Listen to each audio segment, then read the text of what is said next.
That's us formally recording the meeting now, and I'm going to begin with a further welcome to all of you. And thank you very much for attending this meeting this morning. We have apologies for absence from John Dickey, but apart from that, I think we pretty much have a full house. As some of you will be able to see, I am calling from a very socially distanced and COVID safe HQ. I'm doing the meeting from there. The Chief is joining us from downstairs in his office at the moment as well. I can see you're all calling in from home, so welcome and let's go. Can we consider any items that need to be taken in private, please, as our first item of agenda? We have only really the minutes from the last meeting plus one private liability claim. I'm presuming that we're all agreed that those should be in private. Is there anything else on the agenda that we think ought to be in private that currently is being done in the public meeting? No, okay, I agree. As you all know, we do almost all of our business in private unless there is a justifiable reason for that. So I'm entirely content that we do all of our business in public today. Can I invite any declarations of interest, please? And I'm flagging this aspect in particular today because obviously we've got a consultation on UFAS, and some of us will have dual relationships and may well be members of organisations who have consulted. If that is the case, if you're a member of an organisation who has been consulted and responded, can you indicate that? And I can see already that Leslie has her hand up. Leslie. Thank you, Kirsty. It was exactly that. I'm a board member of West Lothian Housing Partnership and of Wheatley Solutions Limited, both of which are subsidiaries of the Wheatley Group, and the Wheatley Group has submitted a response to the consultation. So I'm declaring an interest. I do not see a conflict of interest, therefore I will participate in the discussion. Thank you. Lovely, thank you. And I agree entirely. And anyone else who thinks they may have an interest can indicate that when the time comes if required. But I agree entirely. This is an interest, but it's in no way conflictual. And as such, I think you can fully participate in all of the discussions here. If any other declarations or if any other interests emerge during the meeting, please declare and we will manage them as we go. Nick. Apologies, Kirsty. This is just a comment you made just prior to introducing this agenda item. And I think it's a very small point, but I think it's just worthy of recording. You actually said most of our business is done in private. I think you meant public. Public, absolutely. And then, so I just wanted to correct that just in case somebody saw this later and then misinterpreted that. Thank you very much. That demonstrates the lack of cup of coffee that I've had this morning already, that I misspoke that. Absolutely, we do almost all of our business in public, and that's why our agenda is so full this morning with very little in our private agenda. Thank you. Right, so given that we have declared our interests, if we are content, can we move into the minutes of our previous meeting, please? Are there any adjustments, amendments, corrections, anything at all that we need to make to the minute, or are we content that this is an accurate record? I'll take the nods that is a universal approval of our minutes. Thank you very much.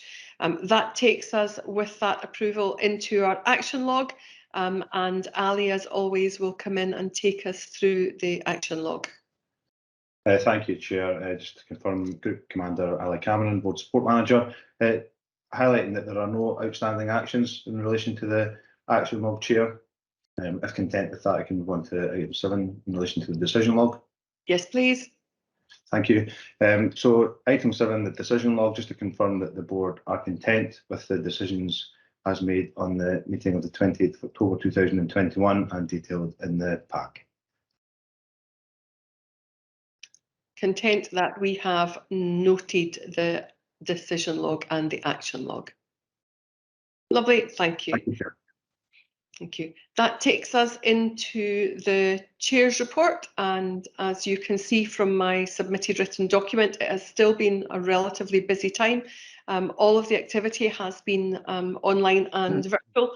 but despite that, we have managed to have had a number of very constructive meetings. It's worth flagging one or two of them. One of them that I'd like to draw your attention to is the meetings of the chairs of the Scottish Ambulance Service and the Scottish Police Authority. That's part of Reform Collaboration and is a new regular meeting that the chairs of the organisations are having to discuss how we can take reform and collaboration forward to an even greater extent and at an even greater pace. So far, the work, I think, is going very well there, and we're tying in very closely with executive colleagues in each of the organisations so that we can begin to move this forward, partly in anticipation of the Scottish Fire and Rescue Service becoming the hosts of the Reform Collaboration Group later on in the spring. So all of the work to support that administratively and to take it forward at pace is going on now, and the chairs are fully on board with that, as are our executives. You will also see that we've had a meeting with HMFSI. Martin and I spoke with HMFSI and other colleagues so that we could share some of our vision and the future direction of the organisation, and also hear a little bit about their work and their approach. I think all of us will have noticed the change that inevitably comes with new leadership within an organisation, but I think we can all agree that Robert, as the inspector, is taking a different and very welcome approach, and we are developing a new collaborative relationship where I think we can share very frankly the intentions and ambitions of each of our organisations so that we can work more closely together and get better value from each other. So I'm very pleased that we were able to do that. Looking forward, I have a graduation ceremony tomorrow in Newbridge, which I have to say I'm looking forward to very much. It is one of the best and most joyful experiences that you get to do as a chair, and I can see Martin nodding also. It's just fantastic to be able to see the pride that our new recruits have in joining the services. Unfortunately, we can't see their families. Their families are joining virtually, but the ceremony itself is being broadcast. And as the chief and I stand there, I will be able to see in my head the looks on their faces inside my own imagination from previous events, where many of them look like they might pop with joy, and a number of older, grumpier looking dads and grandfathers dab a tear of pride at seeing their sons and daughters and grandchildren joining the Fire and Rescue Service family. So, having flagged a couple of things that I have been doing, I will hesitate in case there are any questions on any of that or any comments. Okay, lovely, thank you very much. That then takes us into the Chief Officer's report, and I'm going to hand over to Barton. Thank you very much, Chair. Good morning, colleagues. It's really good to see you this morning. I'm sorry that it's still virtual. I'm looking forward to seeing you in person at some stage, hopefully next year, but I think we said that about 12 months ago. I'm not going to draw any attention to anything that's on my diary update that's been provided as part of the pack. I'm happy to take any questions on that before I go into a further update. So if there are any questions on anything that's in that, no, that's absolutely fine. Good. Okay, so as usual, there are sort of the three areas, or two areas in particular for me, things I would like you to know, and then the key risk areas for me at the moment. I'm going to start with the sad death at the weekend of Watch Commander Colin Spate, who was a watch commander on Glenrothes Red and a crew commander at Cooper. We were informed on Sunday morning of his sudden death, and the command group at the time, led by Stuart, put into place all the things that you would expect to be put into place. So further notification will come round probably next week or the week after about his funeral, and we'll make sure those details are passed to all board members. But certainly the condolences have been passed on behalf of the service and the board on to his family. I'm delighted that yesterday the chair and I signed the final annual report and accounts for 2020-2021. Which was delayed from the board meeting in October. We received an unqualified audit opinion from Deloitte, and that was contained in the final document. So I'm delighted that's finally complete. And you'll also recall the discussion that we had regarding the way that this year anyway, Deloitte decided to treat the new unissued fire kit that we've been holding in stock which would have meant an overspend of £3.7 million in our capital budget. And you'll remember the fairly lengthy discussion we had about that. I'm glad to say that thanks to the excellent work of John Thompson and his team, and also support from our Justice, Finance business partner, and also the sponsor unit, we received a one-off in-year adjustment to our capital budget, meaning that we can treat this fire kit as capital this year. However, sadly, this won't affect our capital baseline going forwards. So congratulations to John, and many thanks for resolving that issue. And we will then manage it accordingly, or slightly better than we have done going forward, to make sure that doesn't happen next year. We're going to have a broader discussion on the West Arc and the capital impacts later this afternoon, so I'm not going to cover the West Arc there. So I just want to do something slightly different and just highlight something for you that probably doesn't go missing, but flies under the radar probably more than we should let it, really. And that's the work that a team within Ian's part of Financial Contractual Services does around our carbon management and electric vehicles, and all things to do with our march towards being carbon neutral by 2030. So Ian and I have a regular meeting, and he updates me on the work that's what he's responsible for.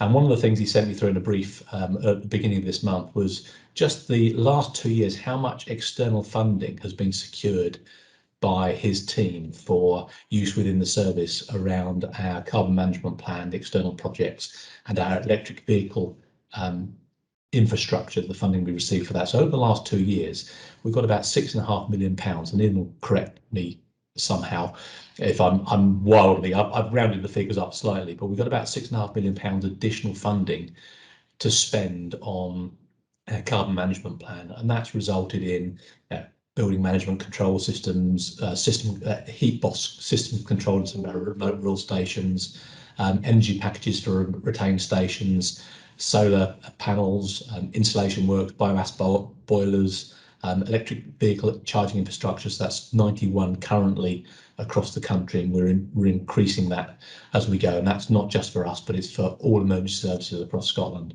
It's a phenomenal amount of work that's been undertaken.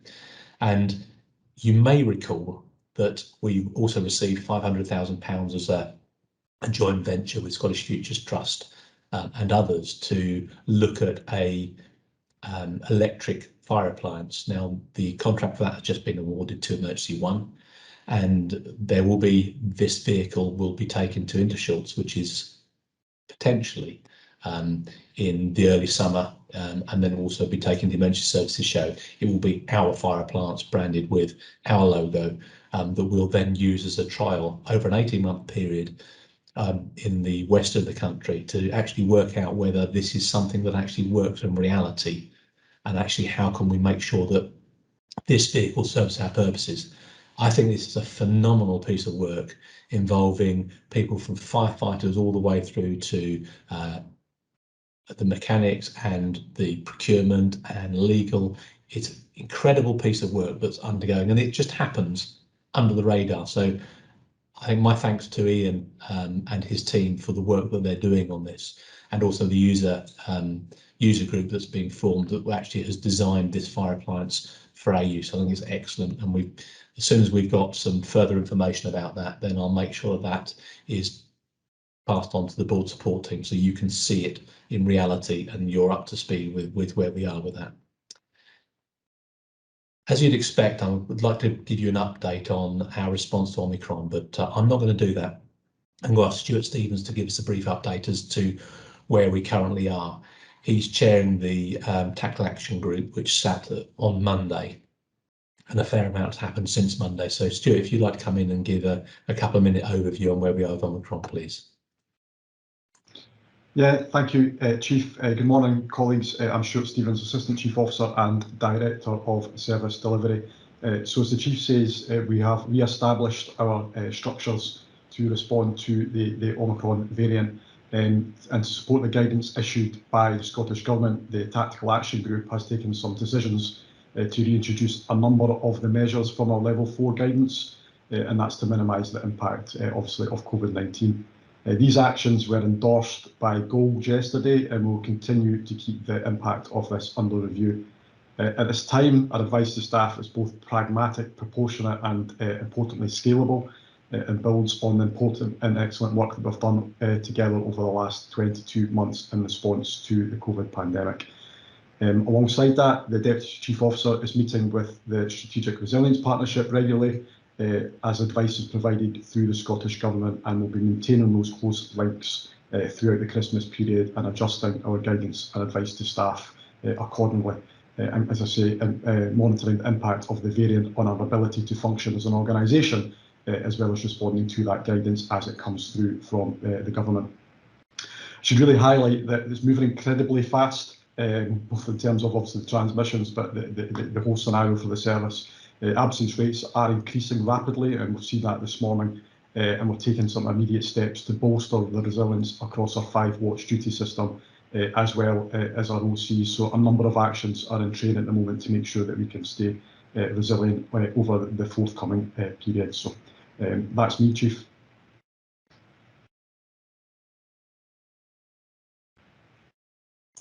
Thanks, Stuart. Has anybody got any questions for Stuart on that particular issue? I can see one hand up. Vari. It was just in terms of the absence, is that due to the isolation or due to infections, Stuart? Do you know? Yeah, it's a combination, Mary, of isolations, infections and normal seasonal absence as well, which is traditionally higher at this time of year. What I should say is there is an exemption available to the service should it become critical in terms of absence rates. That can be instigated by us, but has to be obviously signed off by the Chief or the Dep. So there is that there should we need it. I'm hoping we never have to reach for that exemption process, but it is there, as I say, should we need it. Thanks, Stuart.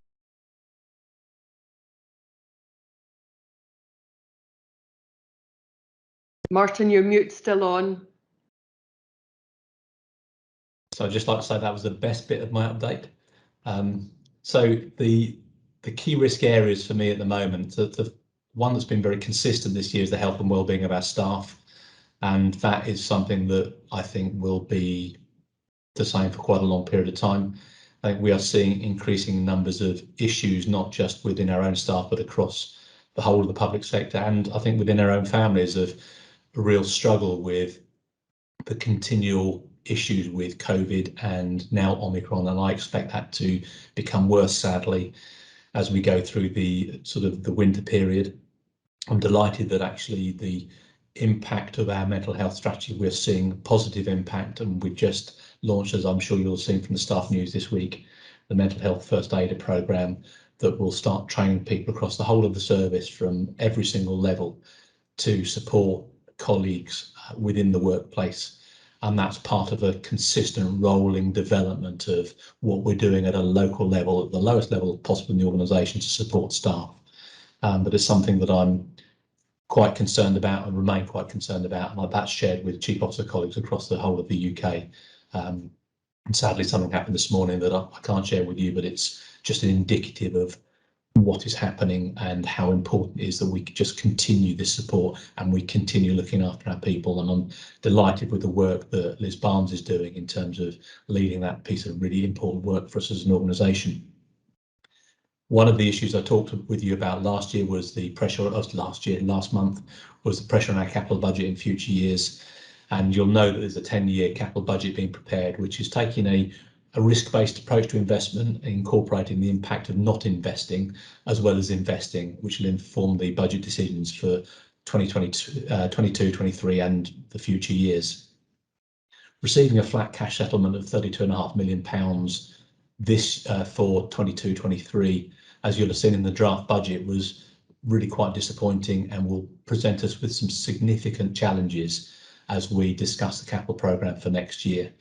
As Ian and I have both discussed with you over the course of the last 6 months or so, we're seeing a 20 to 30% increase in material costs, just material costs and labour costs for building, and we'll be discussing the impact on that on the West Arc later on this afternoon, so I won't include that at the moment. If we then consider the issues that we have with the 14 fire stations that have got rack panels, which I've also talked recently with you about, and the cost of repairing those at being about £68 million, you'll see that next year we have some really big challenges, and there doesn't appear to be too many places to go just with that at the moment. Ian Morris recently asked Paul Stewart to use the STMP CRIM process to do some analysis of the 14 stations that have got rack panels with reference to the current and future risks, so that we can inform an SLT and then a board discussion on whether to repair, rebuild or relocate each of the 14 sites. Some members of the SLT and the chair have already started a discussion with the Scottish Government and the Minister in September, and we'll continue to have that discussion when we've got the analysis and a paper that will then inform a business case that will need to be taken to Scottish Government to how we're going to resolve this. Clearly that will also involve discussions at a local level with local authority chief executives and our partners to ensure that we maximise any partnership working with those 14 stations. But we have had 14 stations for about a year now, for a little bit longer, that have got acro props in the stations, and our staff are being phenomenally patient with very reduced facilities. And then the revenue budget for 22-23, and I know John Thompson is going to talk a little bit about that this afternoon in terms of our budget strategy. Clearly it will welcome the increased funding of £9.5 million for next year, which represents an increase of about 3.3%. Also recognise that funding is extremely difficult across the whole public sector organisations, and that the increase in the Scottish funding for next year from Westminster is based on the 1920 budget and not the COVID enhanced 2021 budget. So there's some, I understand, some politics at play. But I just want to sound a little bit of a note of caution.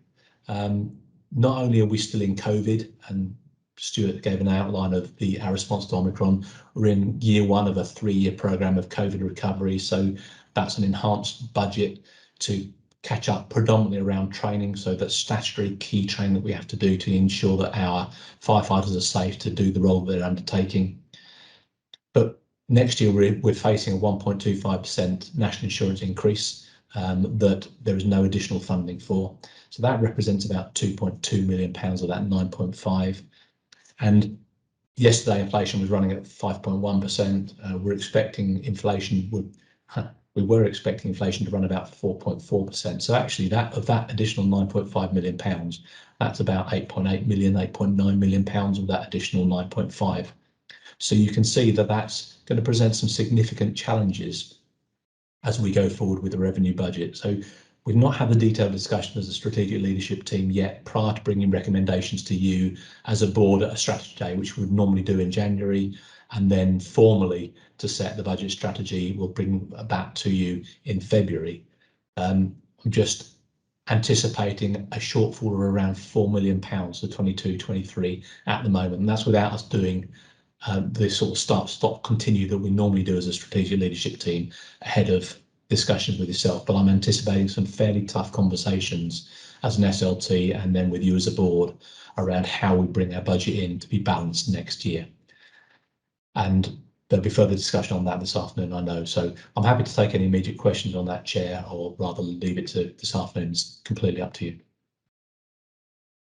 I think it makes sense to have an opportunity for questions to be asked on that and any other aspect of what you said, Martin, before we formally see figures. If anybody would like to indicate now if they do want in, then they are welcome to do so.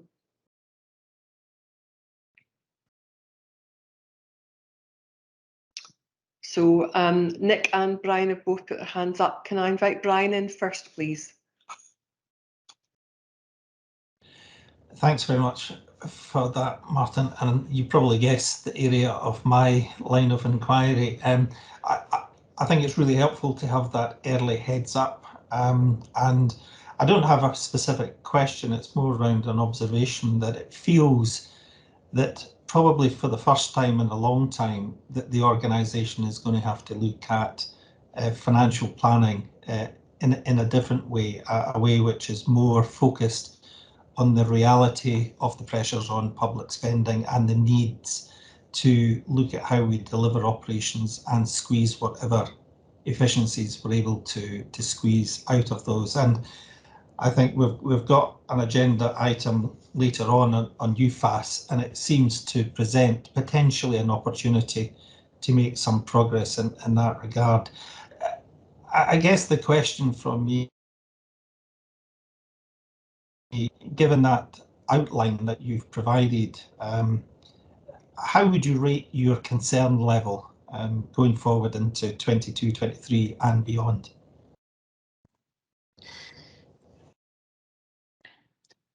I haven't frozen, I'm just thinking.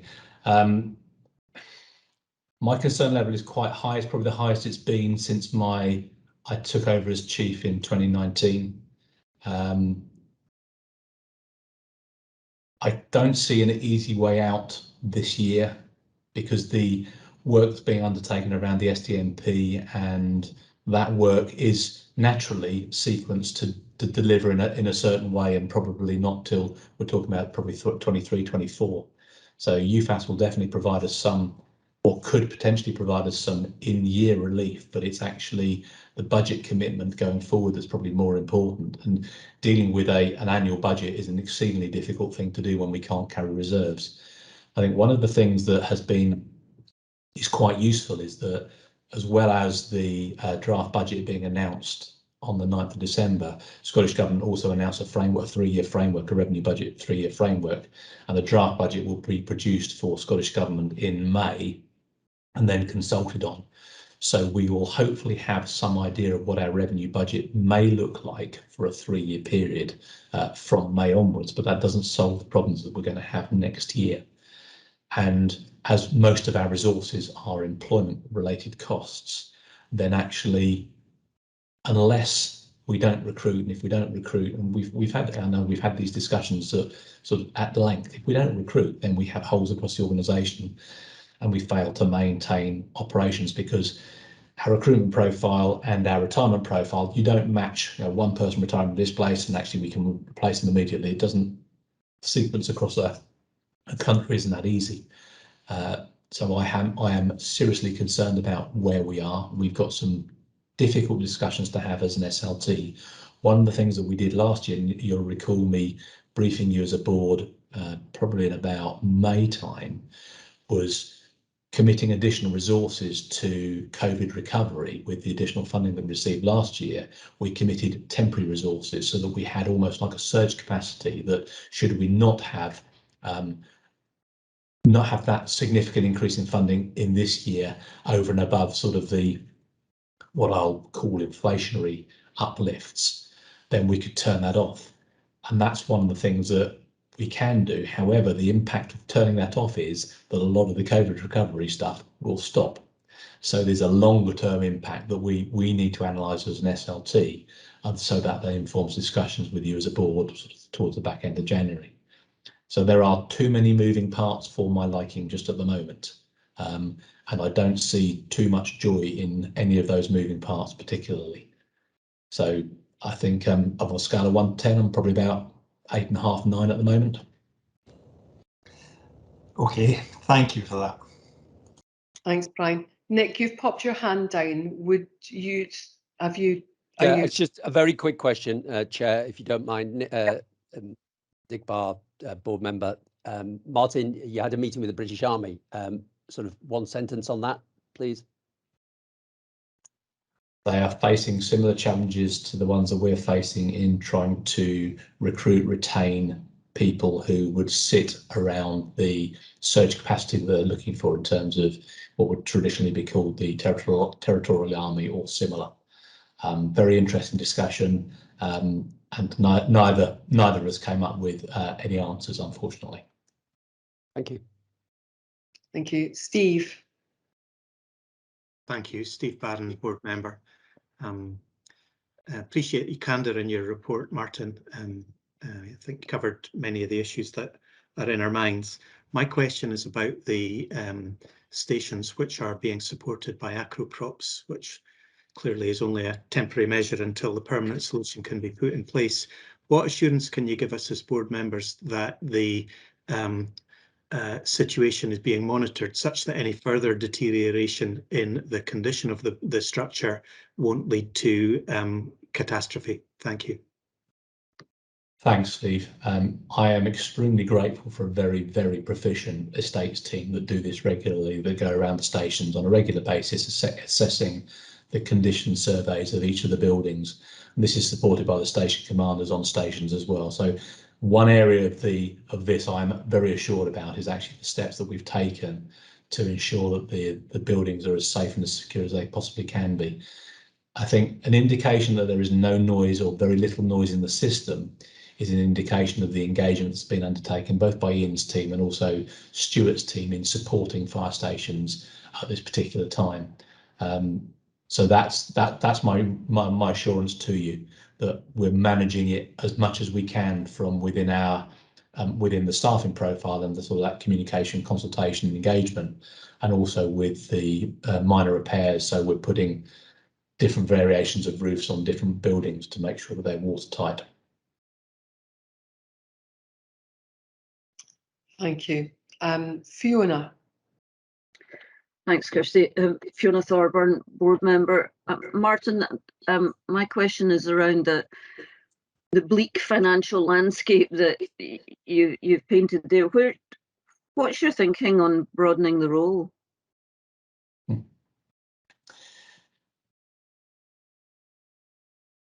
So we were due to have a meeting, Kirsty and I were due to have a meeting, or Kirsty, Liz and I were due to have a meeting with the Fire Brigades Union on the 18th of November.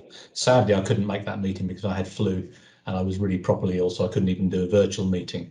And we've had a discussion with the National Joint Council Secretariat to set some more dates for those ongoing discussions.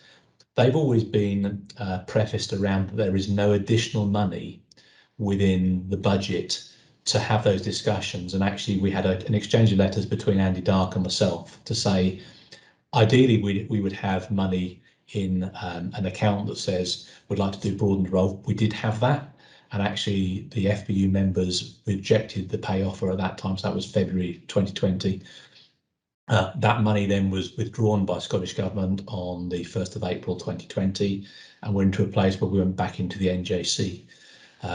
We'll continue to have the discussions with the Fire Brigades Union when we can set new dates. A little bit difficult at the moment because Chris McGlone, the executive member for Scotland, has been suspended by the FBU pending a discipline investigation. So there's no negotiations can be undertaken until such time as he is reinstated into that role.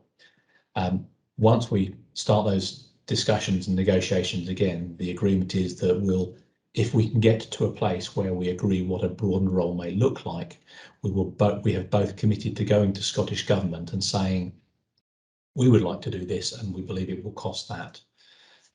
We've already started those discussions, as you're aware, as a board with Scottish Government prior to the budget being set for this year. So we'll be continuing the discussions we've currently had around a business case for a broadened role into 22-23, as well as having parallel discussions with the Fire Brigades Union. Okay, thank you.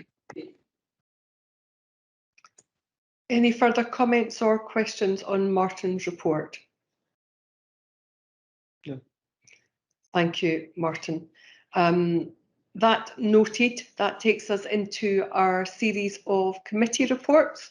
And our first one is for the Change Committee, Fiona Thorburn. Thanks, Kirsty. Fiona Thorburn, board member of and chair of Change Committee. You can see the minutes are in the pack from the meeting of 4th November. So obviously happy to take any questions on them.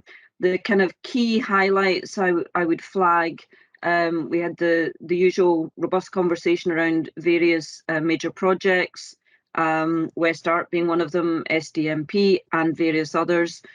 People Training, Finance and Assets programme is continuing to progress and grow. So we discussed two further projects that sit under PTFAS, which are People, Payroll and Finance, and the Rostering project. We also had an update on the progress around the portfolio office from Andy Main. Really good progress been made there, and that will form part of the agenda for the February meeting as well.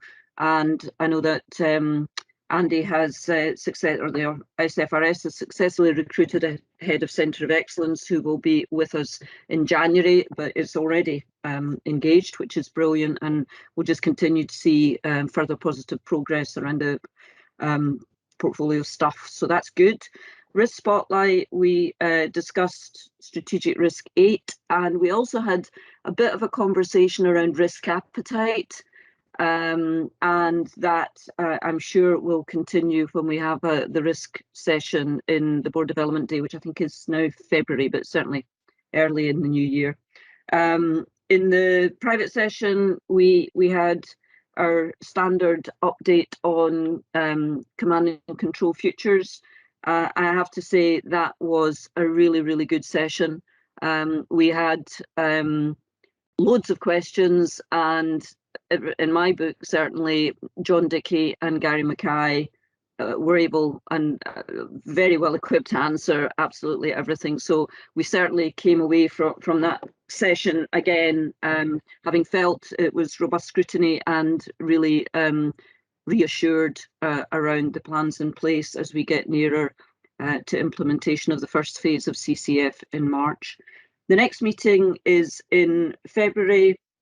And I think the general, from my perspective, the risk spotlight is likely to be pod 10, which is around pod specific resourcing to support the level of change.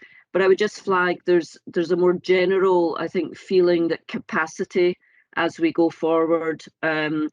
I'm clearly coming in this update from a change perspective, but I think there is a general challenge around capacity to do everything that we have planned, and clearly Omicron and everything Martin and Stuart have just updated us on is only going to add to that. So happy to take any questions on the minutes, and that's me. Thank you.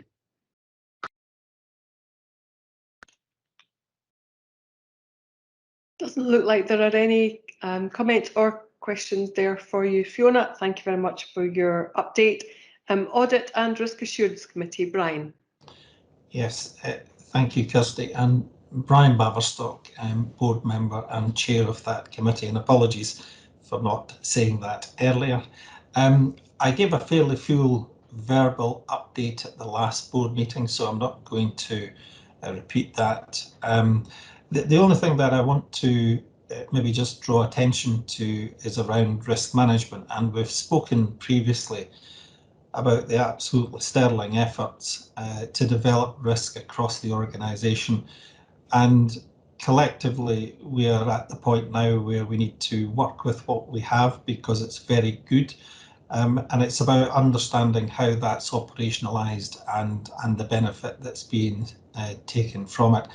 Part of which, of course, is the scrutiny that's applied not just by the audit committee but by the other audit committees. And I would like to invite committees not to provide feedback at this point, but just reflect over the next couple of meetings and how the new format of the presentation of the risk is actually working in practice from a scrutiny and challenge function.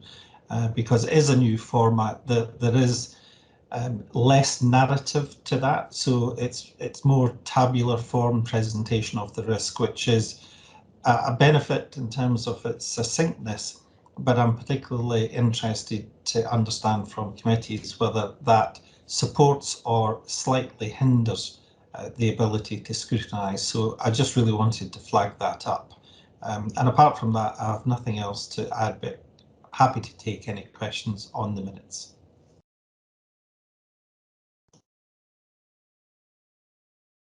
Thank you, Brian. People Committee, Mary. Thank you, Mary Wiley, board member.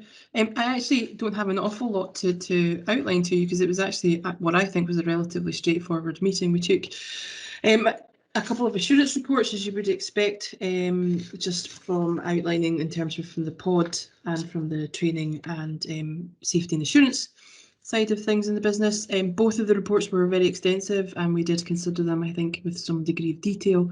I think probably did highlight that the committee is still keen to have a look at what it is that we're asking to be provided in terms of assurance, and we're going to take that forward into the new year for further consideration. I wouldn't say that we're all on the same page as the committee, so I think it's important from our perspective to be able to get to some kind of consolidated position before we ask anybody to make any changes, particularly in light of the fact that this has been an ongoing piece of development for the leadership team and indeed their teams as well for a period of time now. So we want to make sure that that next subsequent change is appropriate. We took an update in terms of the audit inspection action plan, which is progressing well. Also a really interesting report around the workforce data update as well, which I think we all found interesting, and that's something I think the committee we're looking forward to finding more out about going forward as well. But there wasn't a significant amount more. There was an update in terms of the RDS terms and conditions provided to the committee as well, and I think it would be fair to say that we'd all like to see that progressing faster, but we understand that Liz in particular is doing as much as she physically can to be able to get that resolved, and we hope maybe in the future to be able to present something a little bit more positive, but we'll wait and see what happens. So I don't have anything significantly more to report, Kirsty. Lovely, thank you, Barry. Comments or questions? No, content with that, thank you.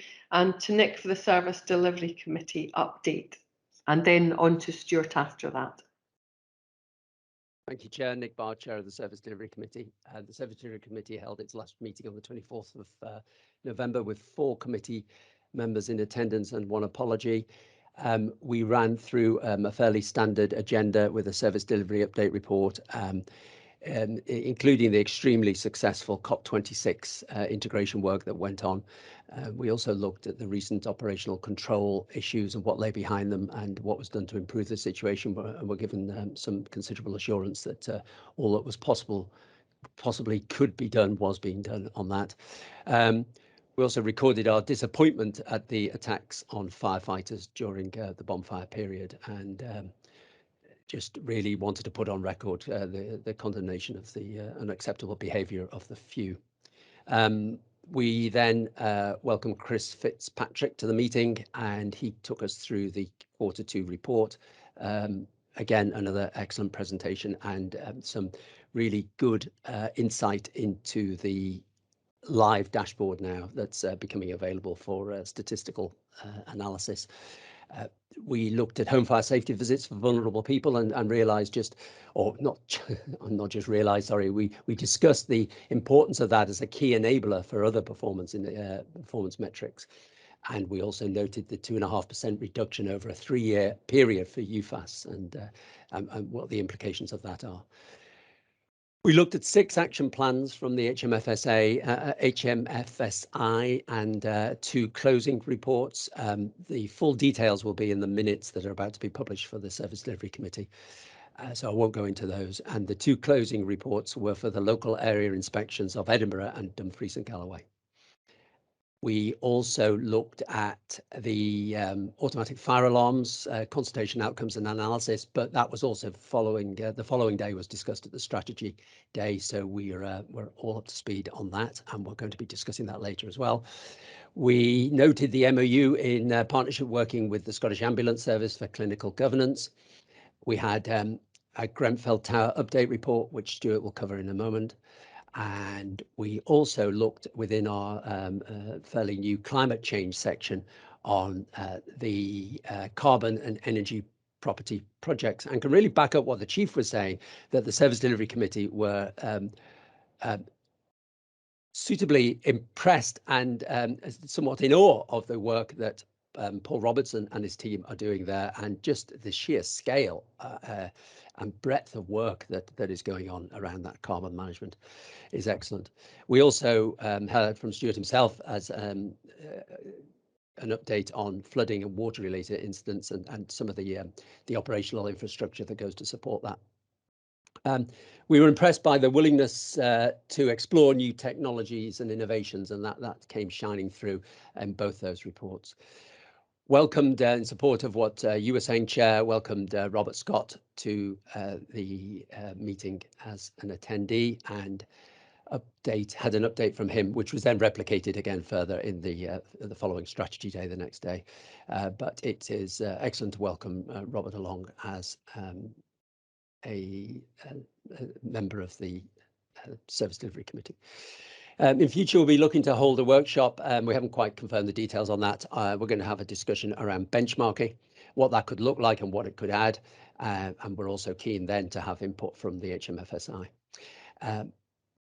We're also going to be looking in our the next meeting in our climate change piece around wildfires, and then we'll be and also that's a follow-up from way back June 2019 when we had an excellent update from Bruce Farguson at the time. That concludes my report. Happy to take any questions before Stuart has a word about Grenfell. Thanks, Nick. And I can see that Malcolm's got his hand up, so I'll bring him in. But just before I do that, you mentioned in passing, Nick, the update on COP26 and the assurance that you'd received. It feels almost like a lifetime ago, given everything that's happening at the moment. However, I thought it was worth marking that and perhaps publicly recognising the amount, depth and high quality of the work that I know was put in to make sure that COP was smooth and trauma-free from a fire and rescue perspective. And Stuart, when he does his update, may want to say just a couple of words about that, because I know we as a board have had private updates about it, but not public updates. So I'll flag that before Stuart comes in. Malcolm, your hand's popped down again, but is that because you're just ready to come in? Both. Thanks. That was the exact point I was going to make. Thank you. You know, on the COP26, really, there was a huge amount of work, and we got updates leading up to it. And I think it's only right to acknowledge the work that's gone on and the incredible success there. And we're also very good, I hope, at learning lessons when things go wrong, but you can also learn lessons when things go right. It's good to record some of the things that went right and learn from that and build it in. So I think that's been a really great success story, and obviously we may get a more formal report in due course, but I think it is important to acknowledge it now. Thank you. Yes, thank you, Malcolm. And with that, we will hand on to Stuart.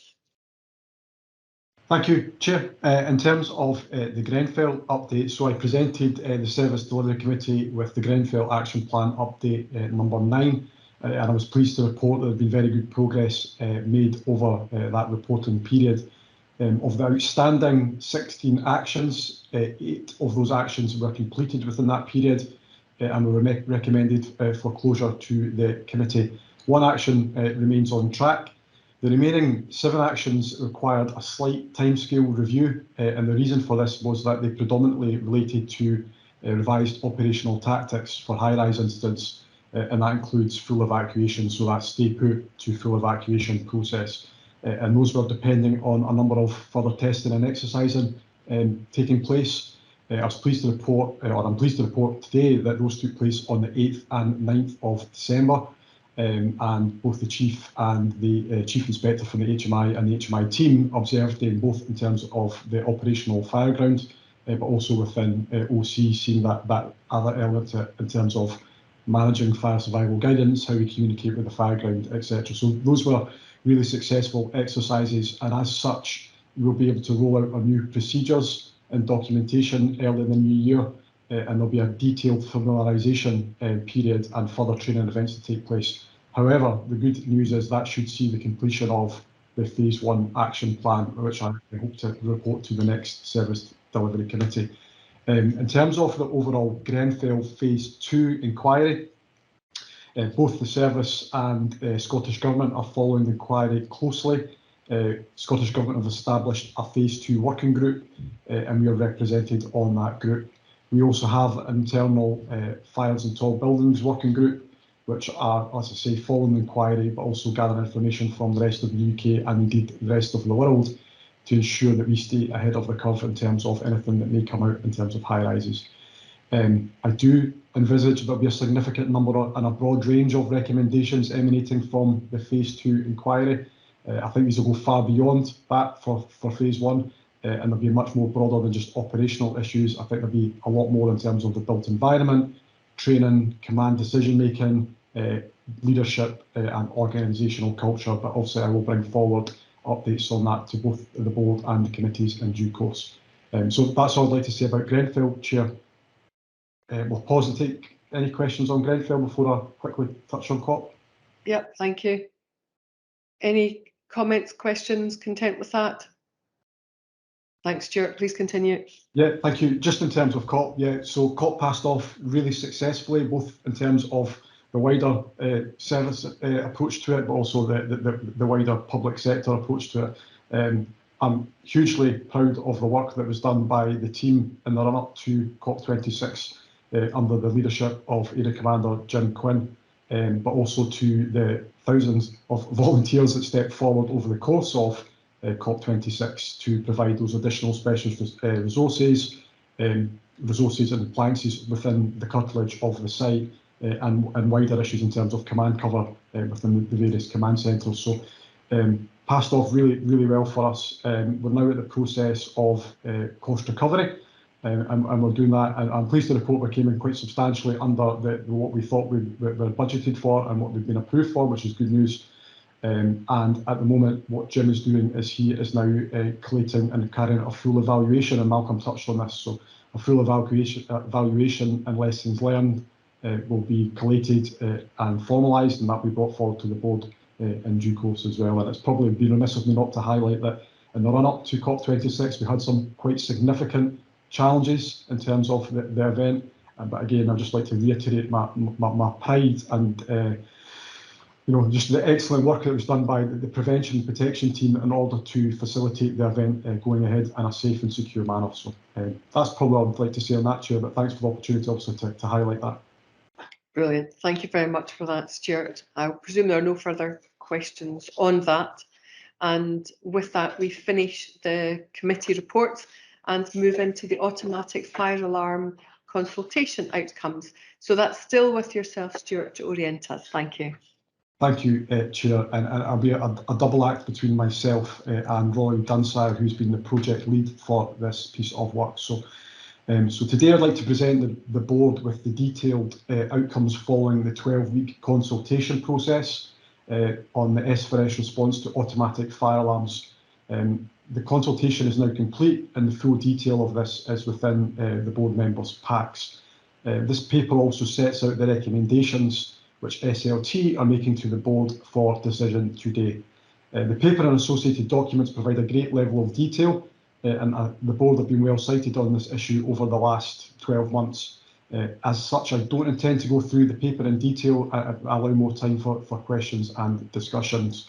But what I'd just like to obviously point out at the start was that just a reminder of why we are seeking to do this. So UFAS accounts for an average of 29,000 calls per year to the service and makes up around about 57,000 blue light journeys.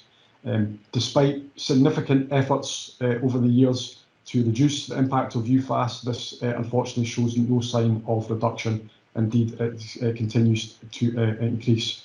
97% of automatic fire alarms turn out to be a UFAS call, with the majority of the remainder percentage being very minor incidents. Essentially, this time could be used better in order for us to do more prevention, training work and providing other emergency responses.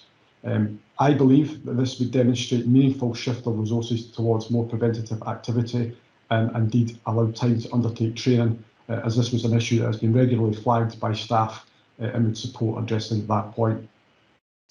So the consultation itself showed support for the service to adopt option A as the preferred model, and this is the option that SLT are recommending to the board that we adopt. On the basis of the consultation feedback, SLT are recommending an automatic exemption for hospitals with a predetermined attendance of 2 pumps. Also, in light of the feedback, we're recommending moving implementation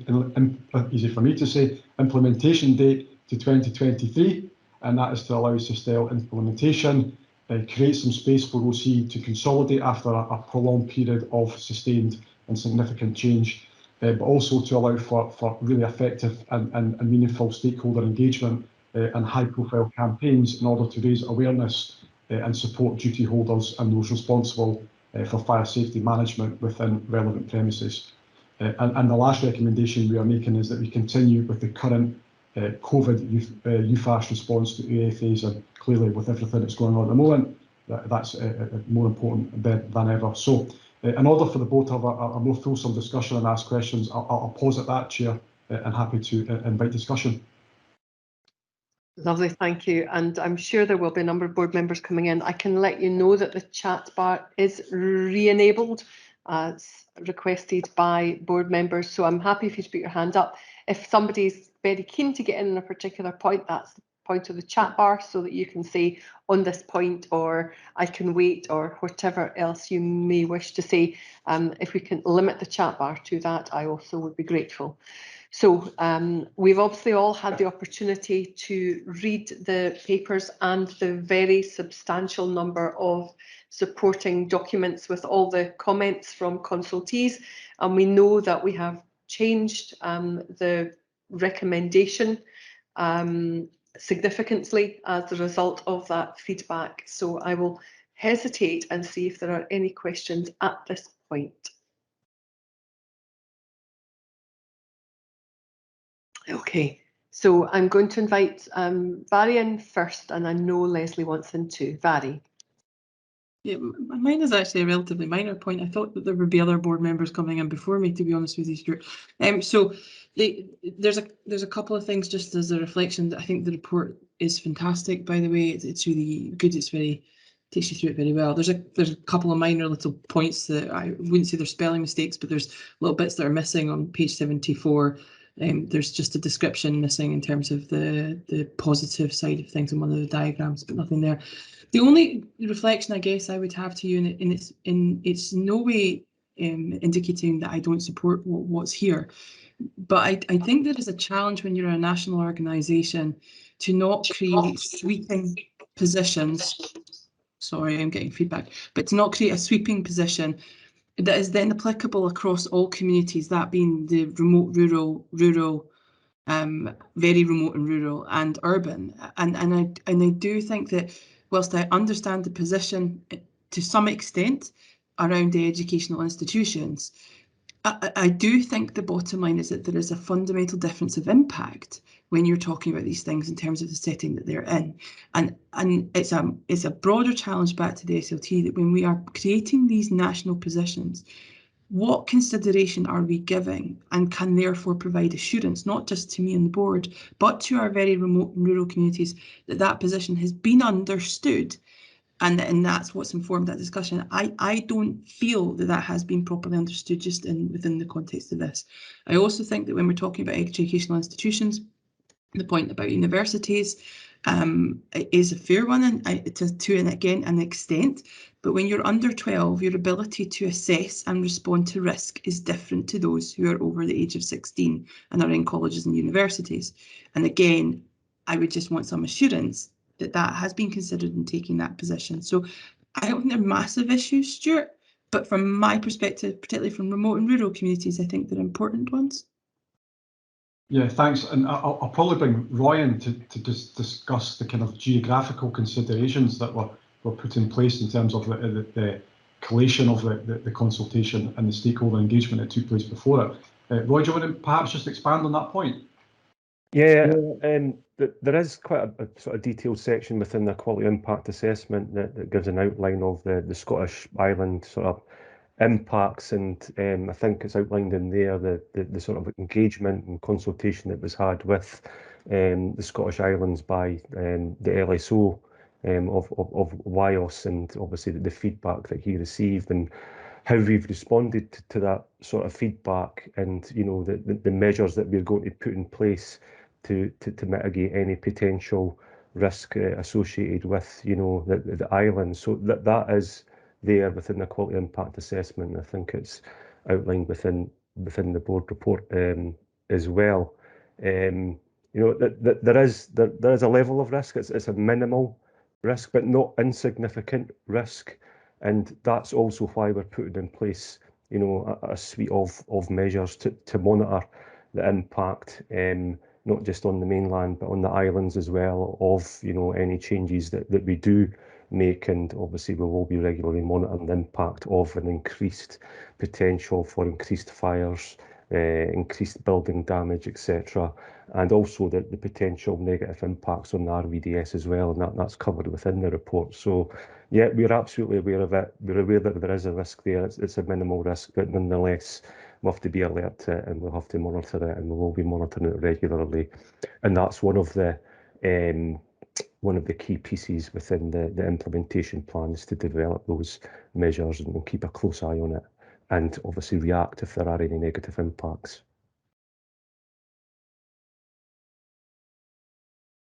Hopefully that's okay. Lovely, thank you. I can see that Barry's content with that. Leslie.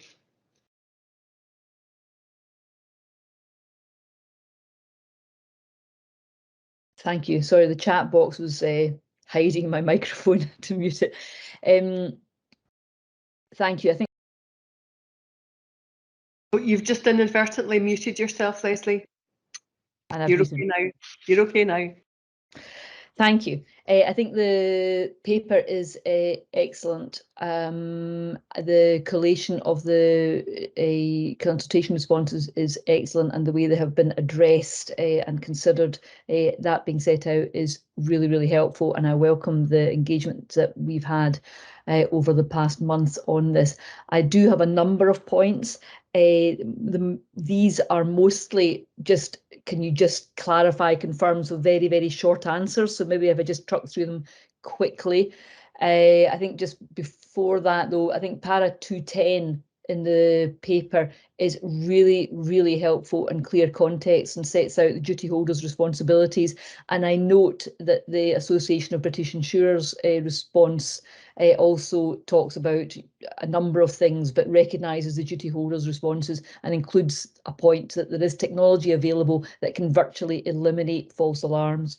I welcome the 12-month delay, particularly to help to train duty holders in how they can safely investigate fires, and to reassure that we will be responding wherever there is doubt or dubiety at all.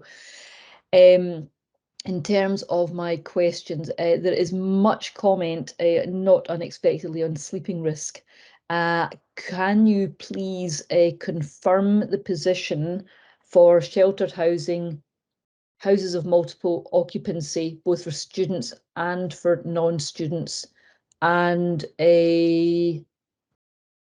prisons and courts and police service both raise that they hold people under detention situations. So could you please just confirm the position for those situations, please? Thanks, Leslie. Roy, do you want to just clarify the points around sleeping risks?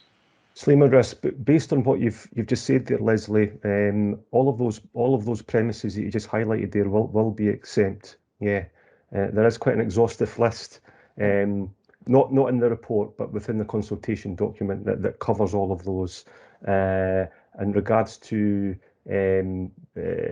police stations where there may be cells or whatever, that would be classed as sleeping risk as well, as long as our operation control staff are presented with that information when they go through the call challenge process. They get to that point where they know that there is a sleeping risk, then we will immediately respond with the appropriate predetermined attendance.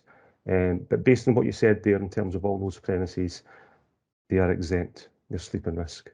That's helpful, and we've previously discussed that sleeping premises above commercial premises are domestic premises, and therefore would be responded to as well. Yes. Going forward, can you confirm, please, that the recommendations arising from the Rose Park fire have been considered and are fully addressed in the proposals? Yes. That's fine, thank you. The FBU have said that they have not been properly consulted on this proposal. Can you please just outline in brief the arrangements that what you did to consult the FBU? Yeah, do you want me to go through that, Stuart? Yeah, feel free, Roy. Yeah, absolutely. Okay. As part of the options appraisal process, which was a 9-month, quite lengthy process to get us down to the 3 options. During February 2021 this year, we held a staff and stakeholder workshop, which was put in place in order to test and evaluate 5 options for responding to AFAs. So we went from a long list down to that short list of 5, and FBU colleagues were invited along to that staff and stakeholder workshop. One FBU official attended that workshop and were fully involved in testing and evaluating the 5 options, and also during that 9-month process, and right up until, you know, over the past couple of weeks or so, DACO Ali Perry continues to engage with the FBU on a fortnightly basis to give them updates on the outcomes of each stage of that options appraisal, and obviously the outcomes that are going to the SLT and board as well. So they have been fully appraised right through this process, options appraisal, following the options appraisal, and obviously they will be appraised after the board meeting as well in regards to the recommendations and outcome of the board meeting. That's very helpful to have that just on the board record. Thank you. In paras 5.10.1, 5.10.3, this is the legal points. So in 5.10.1, scrolling through, we talk about any change from the custom and practice process that we have been doing in UFAS would require comprehensive consultation process, just confirming that that is the process that we have been through, yes. And the 5.10.3 judicial review is the most likely mechanism for challenge. This is a very robust consultation. Is there anything further that we could do or could have done to make sure that our decision-making process around this is as robust as it can be? I'm happy to pick that up, Roy. I don't think so, and Marisha's on the line, so she can provide that kind of expert knowledge on this. But as far as I'm concerned, I think this has been a kind of exemplar approach in terms of a consultation and engagement process that's taking place. So I'll bring Marisha in to clarify or add. Yeah, thanks, Stuart, and thanks, Chair. I mean, I would agree with Stuart. We did everything we could. We followed good practice guidance. We did include some advice from the Consultation Institute. So I think we've developed as robust a process as we could. I think we recognise there are limitations around COVID and things like that that have made it challenging, but we identified our key stakeholders. We have done everything we can to make sure they engage, including reminders at key stages throughout the consultation process. And we've got responses from all of those. So I'm assured we've done everything we can within that 3-month process to get the feedback. And I think what we got was excellent feedback. And again, obviously the purpose of the consultation is to use that feedback to define our options. And I think that's what we've put in forward for you today. So yeah, I'm assured it's a robust process. Thanks all. Thanks, Chair. I'm very happy with that. Lovely. Thank you, Leslie. Nick. Thank you, Chair. Just let me lower my hand. There we go. Yeah, echo the quality of the paper. I think it's excellent. Oh, excuse me, sorry. First, just a couple of points and one minor question. First of all, there was a light bulb moment for me when I read the sentence that says an AFA system is designed to give early detection and warning to allow occupiers to safely investigate whether or not there is a fire or not. I think that's absolutely key, isn't it? I mean, that's the real key in where responsibilities lie, and that for me was a real clear indicator that we're going down the right line. So I thought that was excellent. One quick question before I come on to another point. Probably one. Well, for either person, when we provide a predetermined response to an exempted building, do we call challenge in the background? So are we then following that up by saying, has anybody been around the building? You know, and what you know, is that conversation going around in ops control? Yeah, so that already happens next. So call challenges are part of our current processes in terms of responding to automatic fire alarms. Okay. And we will always fail to safe. So if there's any concern, dubiety around about the nature of the call, anything that we will always mobilise in our attendance. So, and the OC staff are excellent at doing that.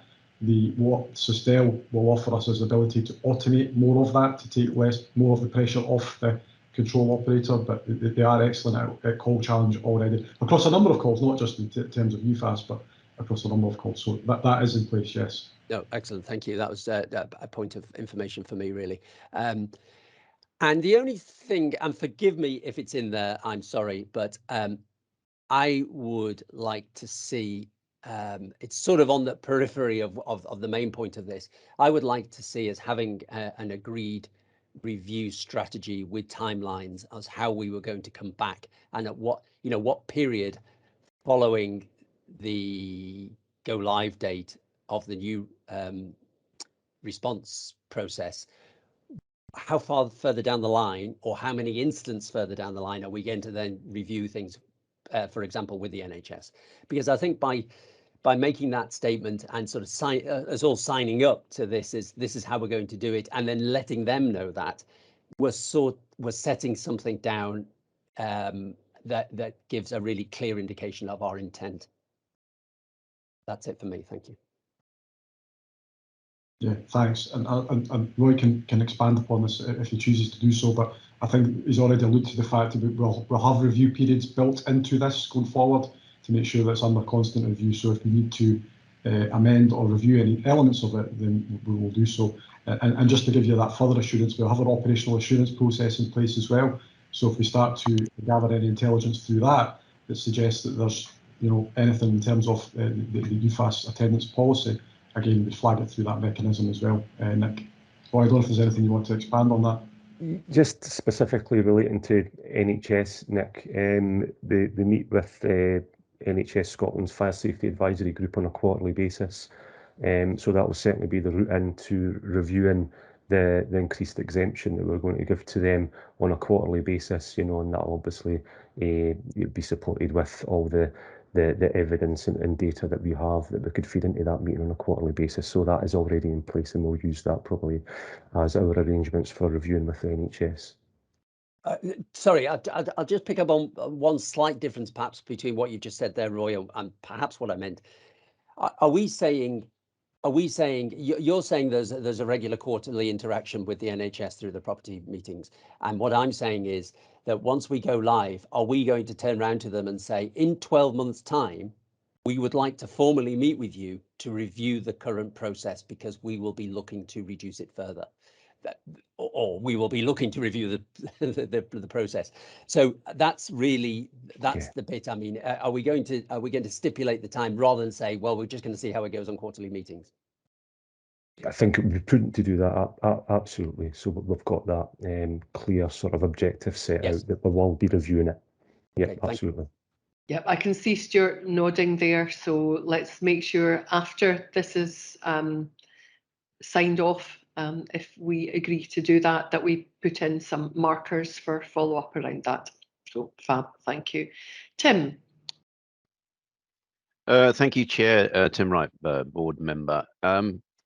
This is the first opportunity I've had to really look and discuss any of this with colleagues. So I was very impressed with the report. As I was working my way through it, I was in my own mind saying, oh, I'd like to be able to see this. And then before I knew it, that piece popped up in the report. So I was very, very pleased with the way that it was presented and the analysis that's gone in there. My overriding takeaway from it was the apparent mismatch between our expectations and the legal expectations and responsibilities for stakeholders and their understanding of it and willingness to undertake those things. And that probably is the area that concerns me most. And I wonder if this links, or there should be a more explicit link in this as to how our inspection and enforcement activities link to making sure that stakeholders do understand what it is that is expected from them from a regulatory point of view. And I'd be interested to understand, for those brigades down south that have introduced similar response mechanisms to UFAS, whether they have noted, whether they faced the same challenges in terms of these mismatch of understandings, and whether that has changed over the period since they've adopted these new approaches. Because I think it has a significant reputational issue for us. This is a risk-based approach. However, if there were an incident, it would be appropriate for us to have the communications in place to be able to convey our understandings of the regulatory standpoint and those perhaps of the stakeholders. So I think this has a kind of existential risk for us, if you will. 12-month delay, I have some reservations around that, but I'm prepared to go with it. But I think there are certain dependencies, and without wanting to be Donald Rumsfeld here, there are probably some unknowns that may creep in over the next 12 months with all of the uncertainties that we face. And I would be concerned if that date was to slip. And I noted Leslie's point that she picked up from the insurers around technological solutions that are available to us now. And I wonder, are we engaging with the sponsor group? I mean, given that we know there are changes to fire alarm regulations for domestic premises coming in, I wonder if there should be perhaps some discussion around whether we should have higher expectations for adoption of these new technologies with some of our public sector partners. And the final practical point, I suppose, is I note that there are some requirements to build in changes to CCF through engagement with Sistel. And with my silly usual IT hat on, are these within the scope of our procurement, or will they be outside of the scope of the existing procurement that we have, or agreements that we have with Sistel? So will it fall within the deliverables that we've specified, or will it be additional? I'm sorry, that was a bit of a rambly contribution, and I apologize for that, but I hope it's been useful. Okay, I'll just pick up the terms of the points around about the mismatch between what people's understanding is in terms of their responsibilities and duties under the Fire Scotland Act.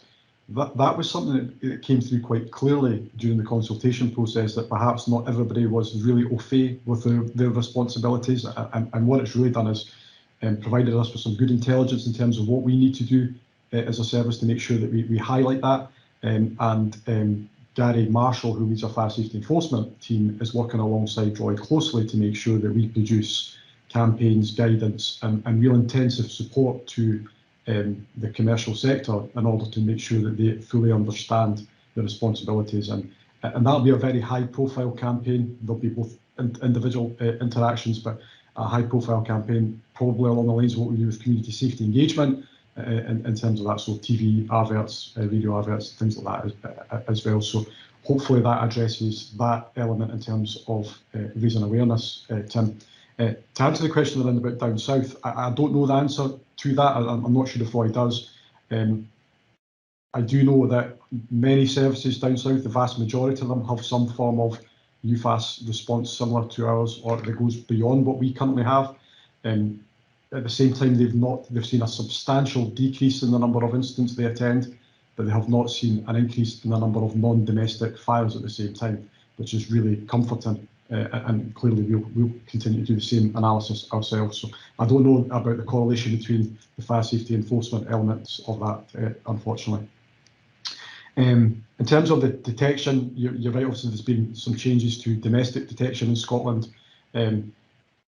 We do push premises quite heavily to upgrade their detection within non-domestic premises, but if a detector meets the standard, then it meets the standard. But we do encourage the adoption of technological solutions, so multi-head detectors that can basically screen out UFAS calls and things like that as well. So the fire safety enforcement team do that as a regular occurrence. In terms of the last point, if I've covered everything, in terms of Sistel, yes, the UFAS element was in scope of for Sistel in terms of the procurement and the build of the system. Hopefully that answers all your point, Tim. Roy, is there anything else you want to expand on now? The only one thing, Stuart, thanks for bringing me in there, was just in regards to the other UK fire and rescue services.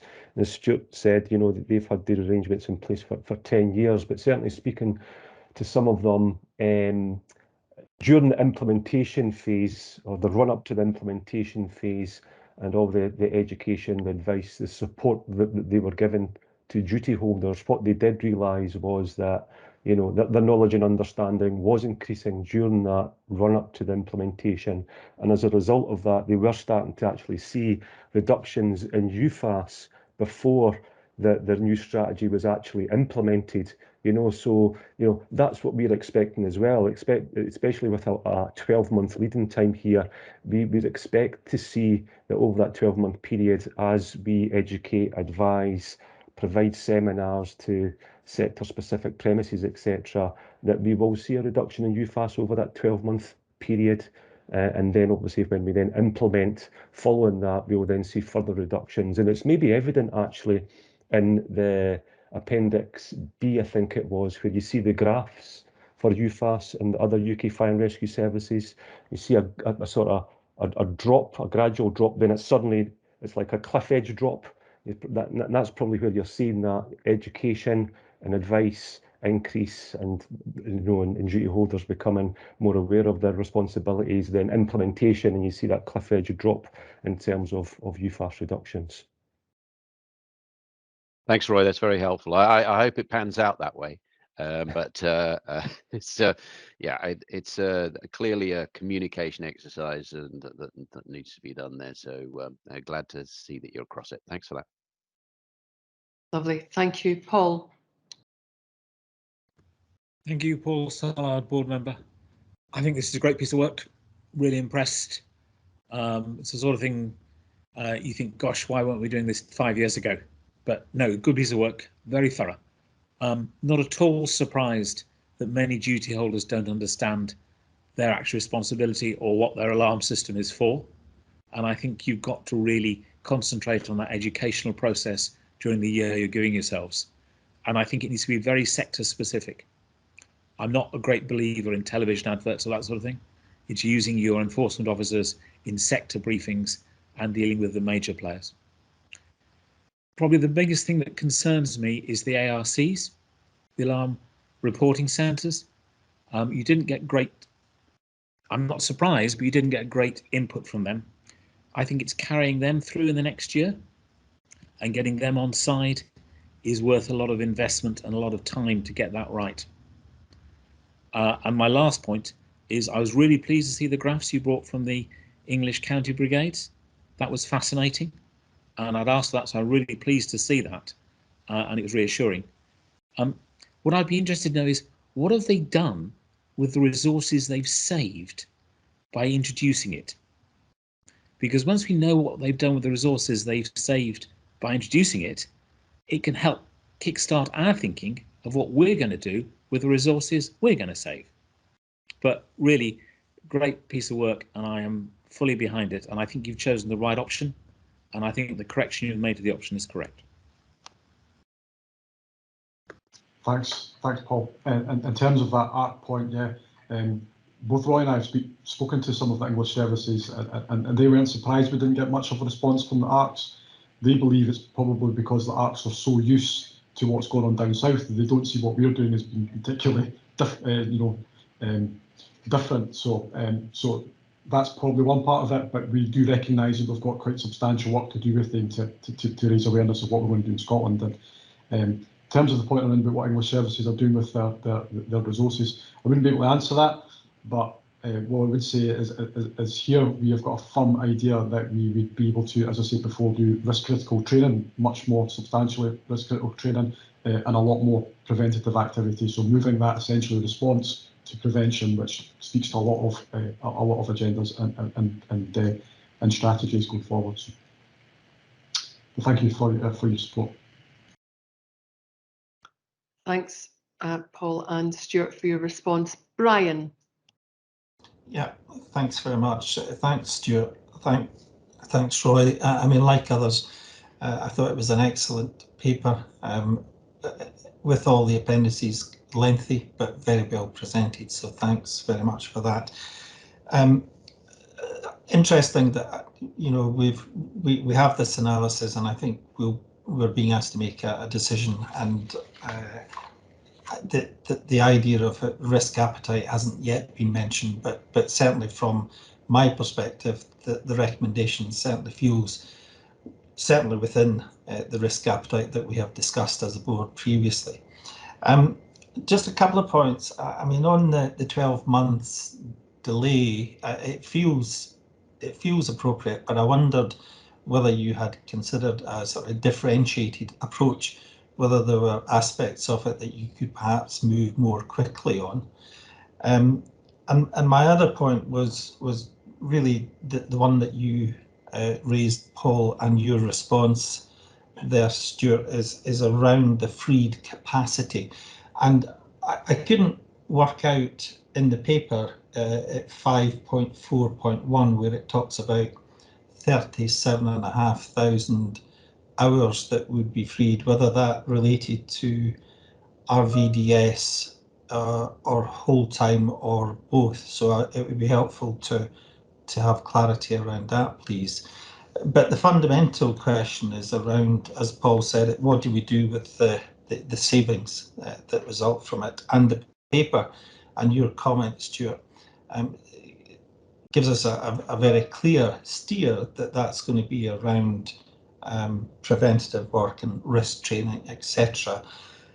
But I do wonder whether that's a simplification of the position that we find ourselves in, because it amounts to, and there's no figure in the paper, and it might have been helpful to try and put a financial figure on the freed capacity, but the figure is going to be substantial. And I think particularly in light of what we heard from the Chief earlier about the bleakness of the financial future, whether there is, and I believe that there is, a need to have much more strategic discussions about how that freed capacity will be deployed going forward. Thanks.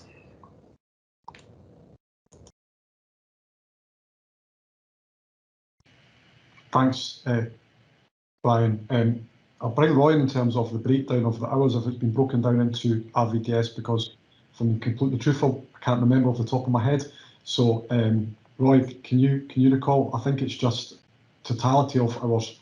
It's the totality, Yeah. Absolutely, Stuart. Yeah, the 37,500 covers both, all aspects, RVDS, full-time and volunteer. Yeah.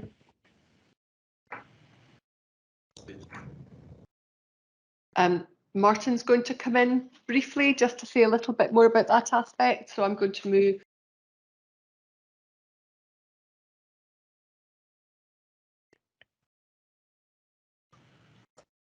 It's a really good question that both Paul and Brian have asked in terms of that increased capacity. I put a note in the sidebar around the one of the outcomes of the broadening the role failure was that staff overwhelmingly said to all of us that if we are going to take on any additional roles, then they need to have the capacity to be trained and properly equipped to undertake those roles. So there's about confidence in our training.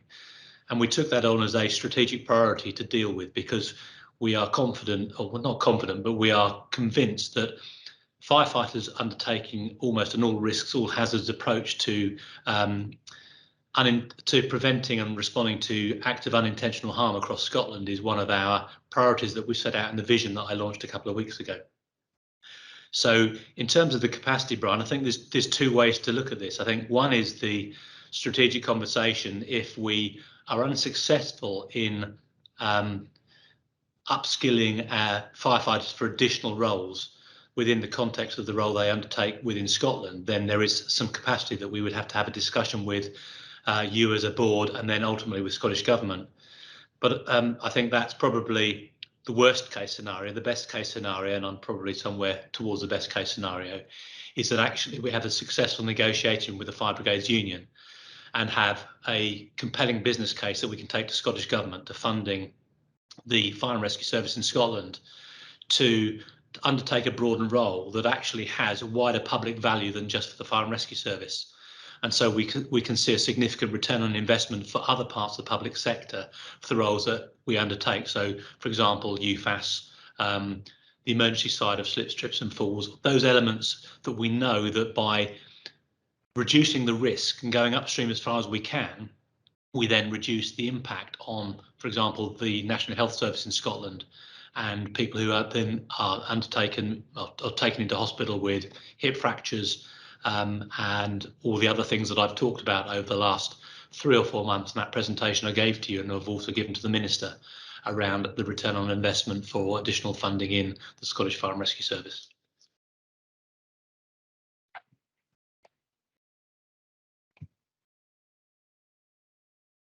Okay, so I hope that adds to some of that capacity aspect. Are there any additional comments or questions before we come to our decision?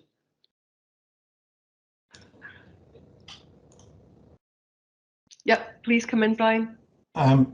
Thanks, Kirsty. It's really just a follow on. I wonder, not for now, but perhaps could we see a little bit more analysis round about the hours that are referred to in paragraph 5.4.1, because from a very crude calculation it doesn't seem to amount to terribly much. So I wonder if it might be possible out with this meeting just to have a little bit more information round about that. Yep, I can see enthusiastic nodding, and given what Martin has just said there, I think that this is a key area for us going forward. So absolutely, and Martin is agreeing with me. Indeed. Cool. So that said, I'm taking from our responses that we are content to approve this report and for our decision to be to implement our new fire alarm strategy following consultation and revision of it. We've set out the timelines so that we've got plenty opportunity to engage, inform, educate and work alongside duty holders and others who are relevant to this to hopefully get some pre-intervention change and begin to reduce some of the impact of UFAS, not only on us as a service, but also on the public risk associated with blue light journeys, which we are all aware of. I've noted that we are keen to get some more timeline information around how we're going to review this policy, both in relation to the NHS, but also work more widely than that. And I think this is going to be an area that the board maintains a keen interest on, both because of the potential advantages that the policy itself will bring in terms of UFAS, but also the capacity that potentially will get freed up that we can use for other things. Stuart, I'm going to give you the last word. Thank you very much. And just to provide that detail, we will share with the board the implementation plan, and we'll clearly set out those timelines and milestones that you articulated there, Chair. Lovely. Thank you very much. So we will note that as approved. And given that we're at 11:30, I'm going to suggest we have a brief comfort break. And given that our timing is not too bad at the moment, I'm going to suggest that we come back at 11:45, so 11:45, so that you can have a proper coffee break. See you at 1:45. Thank you very much. Welcome back, colleagues. I hope you had sufficient time to feed and water yourself. I can let you know that I had a very nice mince pie, so I'm feeling fully revived with my coffee and my only second mince pie of the season, but I suspect it's the second of a very large number. Having said that, we are into the Gaelic language plan, and Liz, you're going to take us through that.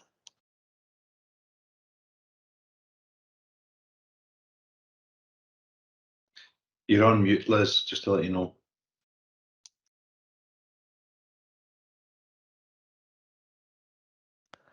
Thank you, Ali. I'll do that again. Good morning, Chair. Good morning, everyone else. Liz Barnes, Director of People and Organisational Development, and I'm going to talk to you about our Gaelic language plan for 2022 to 25. So the purpose of the report is to present our second Gaelic language plan to the board and seek approval of its contents ahead of our public consultation, which is in line with the Gaelic Language Scotland Act.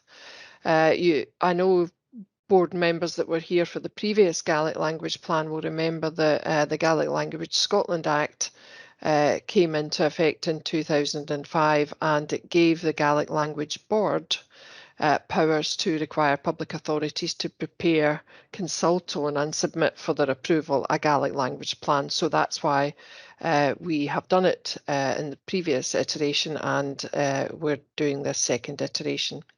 And it's designed really to ensure that the public sector in Scotland plays a key part in creating a sustainable future for Gaelic by raising its status, its profile, and creating practical opportunities for its use.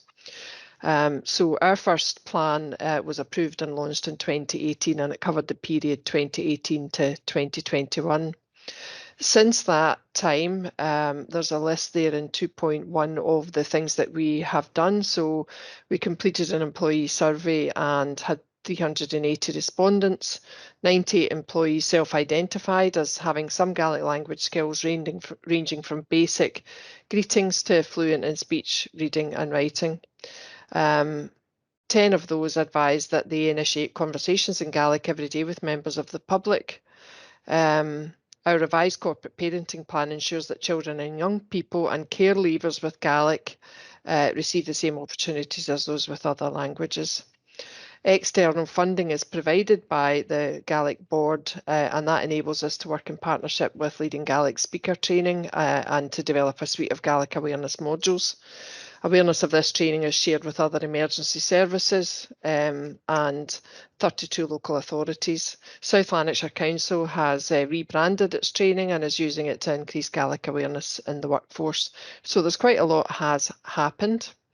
And I won't go through, well, for example, you've just had the UFAS public consultation message, and actually we produced that in both Gaelic and English, and one of our aims is to broaden that to other consultations as well. So moving on to what it is we want to do in the next iteration, at 3.5 you'll see that we do need to meet the statutory obligations set out in the legislation, and we are expected to go beyond the initial first steps that we've taken. However, the service needs to build on those and consolidate these actions and take a step further. There are powers that the board have to take action against us if they feel we're not doing that.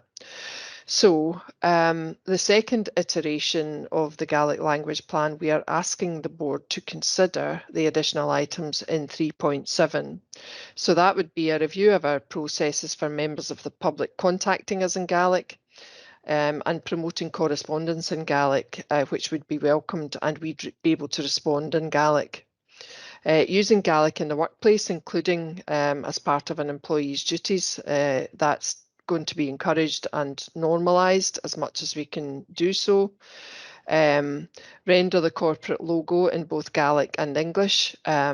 So that would mean not that we would go out and replace all our signage, but when any prominent signage is due to be replaced, it would include Gaelic and English. Currently, our practice is only to replace dual signage if required in the areas such as Highland and Argyll and Bute.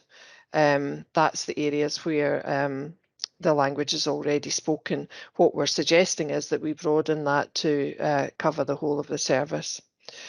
We would be reviewing our job profiles to determine if Gaelic language skills can be added as a desirable skill, particularly when recruiting for employees in the areas of Highland and Argyll and Bute, Highlands and Islands and Argyll and Bute. We would plan to include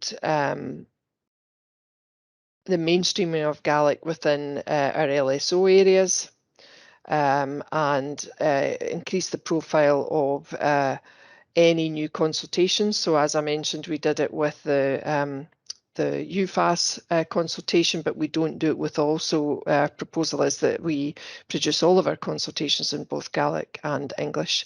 And finally, any corporate publications, particularly those with high profile, would be produced in Gaelic and English.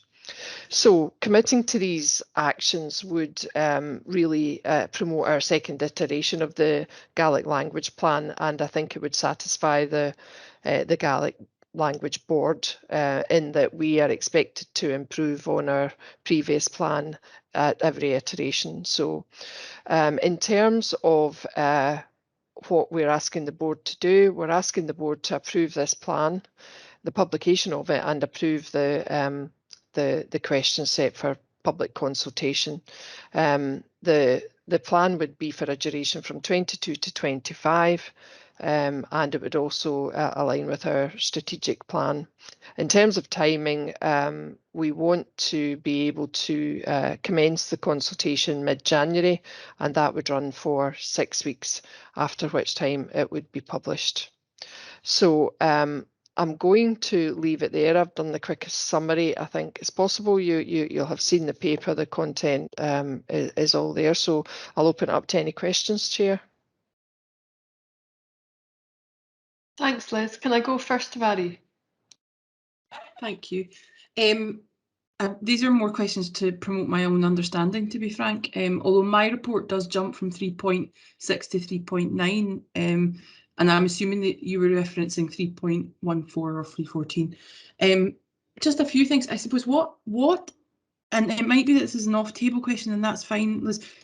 What are the learning outcomes from the Gaelic awareness training? What is it, I guess, is what I'm asking. And then what do we mean by promoting learning opportunities? Is that when they're made, when we become aware of them, or do we actively seek them out to raise awareness within the staff team? Because they're different in terms of our proactive nature of that. Other than that, I didn't have anything specific. I'm assuming that we're asking that job profiles are reviewed. That's an ongoing process rather than simply saying that jobs will be advertised with that as a desirable quality, and that's why it's a long-term piece of work as opposed to just saying we've done that. Yeah. If that makes any sense. It seems okay. I guess my final question to you is, are we really doing enough, or is there something else we could be doing? And that's not a loaded question, there's nothing in there, it's just to, just throwing it out there ready for conversation, I guess, Liz. Yeah, so I think in answer to that is we're not doing enough is the perception that the board have in our conversations with them. So that's why what we're proposing in this iteration goes a bit further and actually does embed some of that activity, so that it's more in line with our equalities review, if you like, so that we're thinking about Gaelic in all of the decision making. So does it become appropriate to either offer translation services for what we're doing? Should we include it in job descriptions, as you've mentioned? So it really is about maybe more mainstreaming the thinking about Gaelic, because that's the whole purpose of the funding that the board have had from Scottish Government, which obviously is supported by them. So yes, the answer is we need to do more, and I think if we just kind of refreshed what we've been doing before and didn't go above and beyond, then I think that would be challenged. So that's why the recommendations do go a bit further than what we've done already. Chair, if I can come back just a wee bit, I guess my reflection to you, Liz, would be, I don't read this report and think you're going above and beyond. I think you're doing what you need to do, which is fine. But I think if the challenge coming from Board na Gaelic is that this isn't going far enough, I think that there are things that we could do to tweak this, but it's a question of whether or not we've got the capacity or the justification in the business basis to do so. So that's why I was asking, when we promote the language, are we actively seeking opportunities for staff to learn Gaelic? Does the Gaelic awareness training, I still don't really know what that means, other than that there is Gaelic out there and we need to be aware of that in the context of equalities. Or is that really about just raising people's awareness of where Gaelic comes from, the history behind Gaelic, etc.? And it's probably doing both. I guess I'm just throwing it back a wee bit to say, I think it's okay. I think it does what it needs to do, but I don't think it's pushing the boundary in any way, shape or form. Yeah, I would agree with that, and I think the reason being, that there is a lot of mixed views around this, and when I say going above and beyond, I don't mean going above and beyond what we could do in general. I mean above and beyond what we did the last time. So what I'm trying to do is to move it on a few stages each time, so that we're actually addressing what it is we need to address. So you're right, the training is just awareness training, and we don't push it. But it's there nonetheless, and it has been looked at, but we're not highly promoting it or highly publicising it. So that's where we're suggesting that we do more of that going forward. So it really is just a much broader raising the level and trying to bring it to be integrated into the thinking in all of our decision making. Thanks, Liz. Steve. Thank you, Kirsty, and thanks, Liz. That was a good report, well presented. But I am supportive of Mary's views, which is that the Gaelic language is a crucial point in its survival, really. If organisations like ours do what we can to maintain it as it is, it will slowly die off. Organisations like ours and all public sector organisations must play their part, in my view, in refreshing the language and giving it a chance to build a new base of speakers. And coming from Highland, as Mary and I do, we know that actually some of the most energetic promotion of Gaelic is in the Gaelic medium schools that are very popular in Highland. So it's the new learners, it's the people who are adopting Gaelic because they recognise that it's part of the culture rather than part of an everyday, a language that they will use every day in their lives. So the promotion of Gaelic is the promotion of Scottish history, Scottish heritage, Scottish culture. And I do think we can do more. But having said that, I'm not, like Mary, I'm not trying to be critical here, because my experience of Scottish Fire and Rescue Service working in the Highlands is that they do more than their part in promoting Gaelic, and I've been very pleased to work in partnership with them in those areas. So I've got one or two questions which are pointers towards the sorts of things we might do, I suppose. I'd be interested in knowing about the use of Gaelic, or the ability to speak Gaelic within control room staff. And going back a few years, there was a lot of worry about the ability of one central control room in Scotland to be able to manage the range of calls from Scotland's diverse geography, but also its diverse language base as well. So control room staff, I'd be interested to know what we do to promote Gaelic there. And leading on from that, I do wonder if we might actually fund people who wish to learn in key roles. So more than promoting and encouraging people, could we actually pay them to learn to speak Gaelic in a way that would enhance our own competence and also make a contribution towards that culture? I think that it is important that we might want to differentiate how we work in this area, in that there are some people who would be very willing to support this work, and there are others who find it irrelevant, and others who find it counter to their own beliefs. In Highland Council, you might be surprised to learn that it was not universally supported. There was strong opposition from councillors from Caithness who recognised a link to a different history and a different language base from those in the West. So I would advise that our approach needs to be diversified, enabling us to work with those who are willing and those who are eager and those who are enthusiastic, and perhaps do more in those areas than we could do if we were to set up a policy that was intended to cover the whole country. And in that regard, could I ask about what we are being lobbied to do? What are the Gaelic organisations who specialise in this area asking us to do, which would take us beyond where we are now. One small point, which is something I believe should be changed in the plan.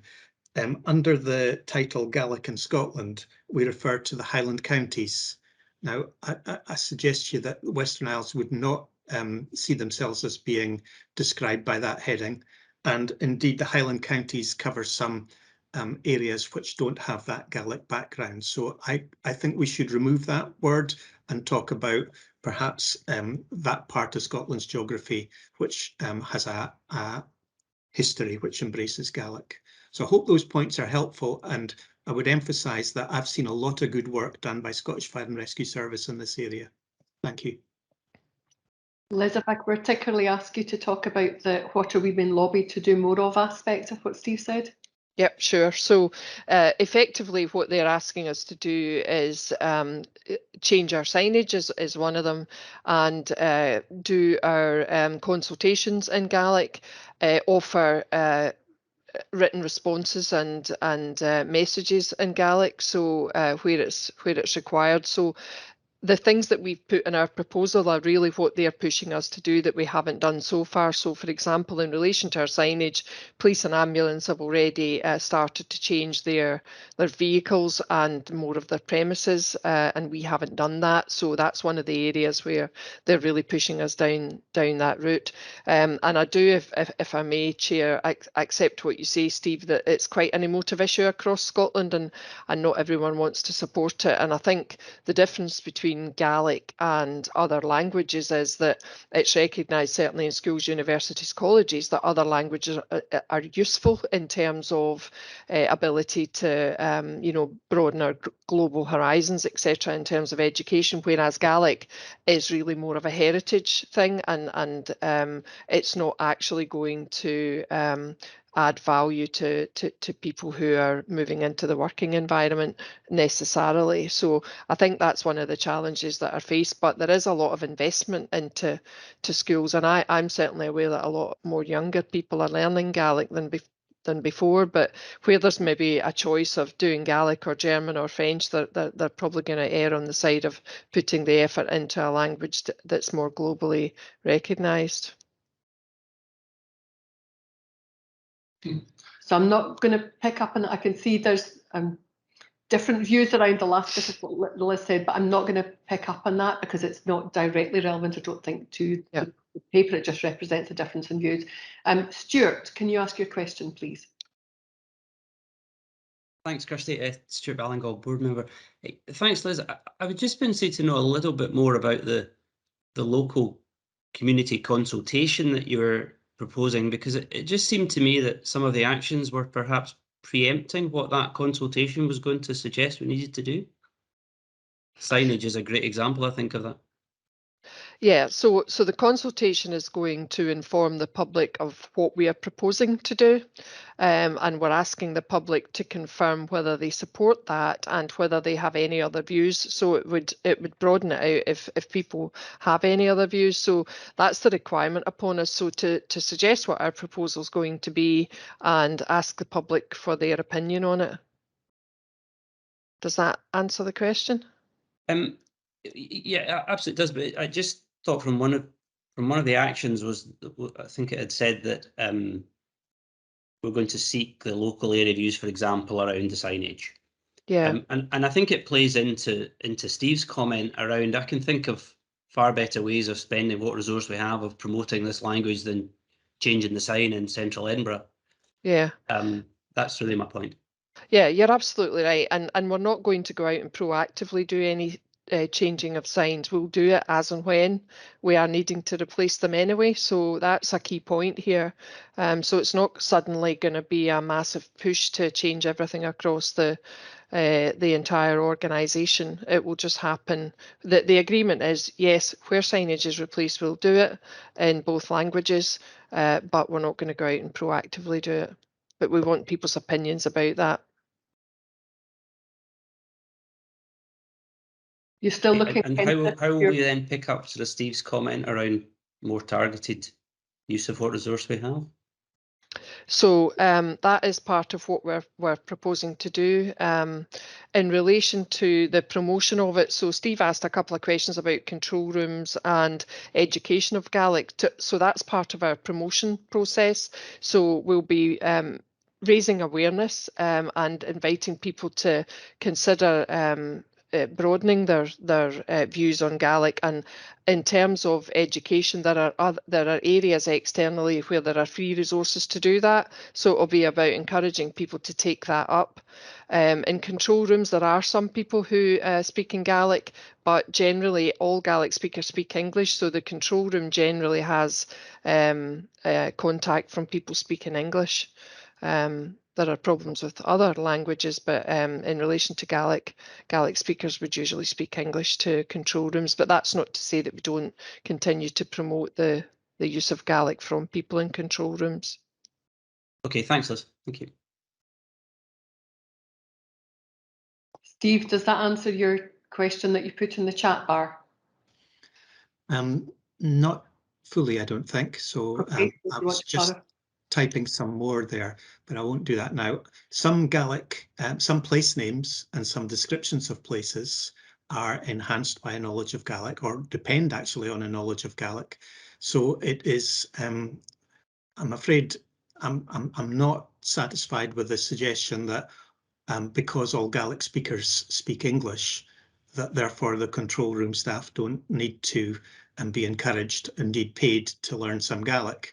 And I do think that there is merit in us funding a programme which enables those who are enthusiastic to learn, rather than encouraging them to find places on free programmes. Okay, so yeah, I'm not suggesting that we don't encourage control rooms to speak Gaelic. We are, and that is part of what we're doing. My point about the members of the public speaking in English, that's just a fact.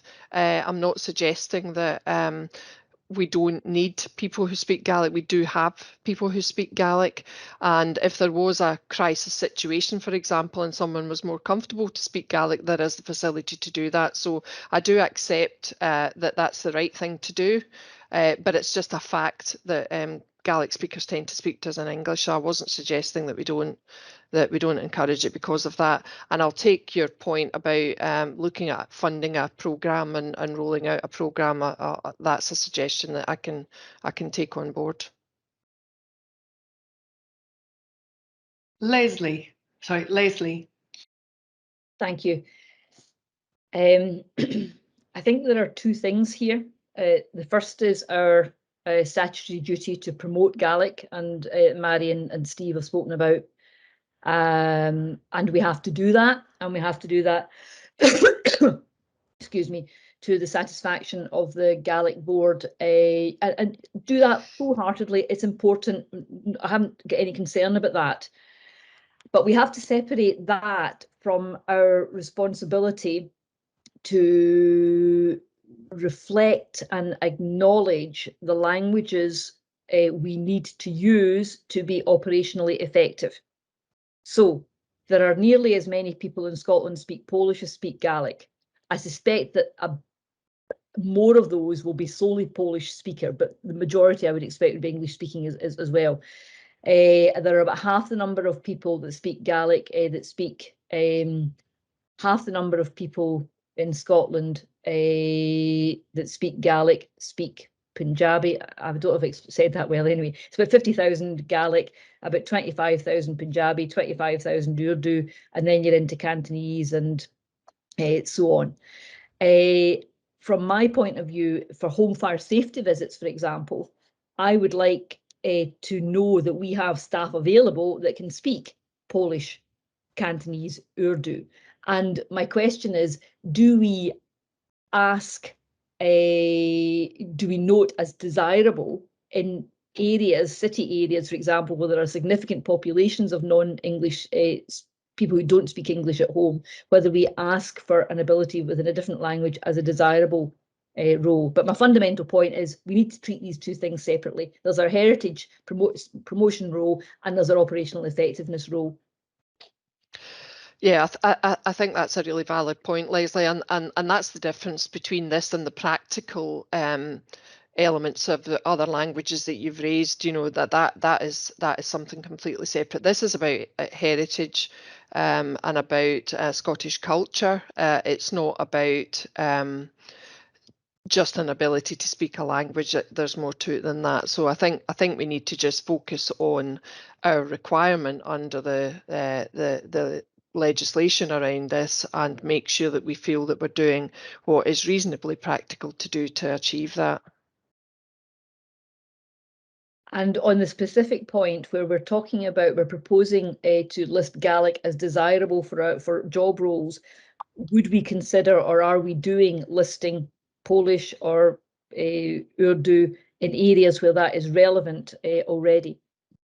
We don't do that at the moment, no. But you know, I'll take that back and to the team and have a look at where that might be relevant. But we don't do that actively at the moment, no. And I can see Stuart has put in the chat box emergency translation services, and I know that from previous conversations, and I welcome that. Stuart, that presumably the P&P element of that would cover home fire safety visits. Yeah, that's correct, Leslie. Yeah, okay, thank you.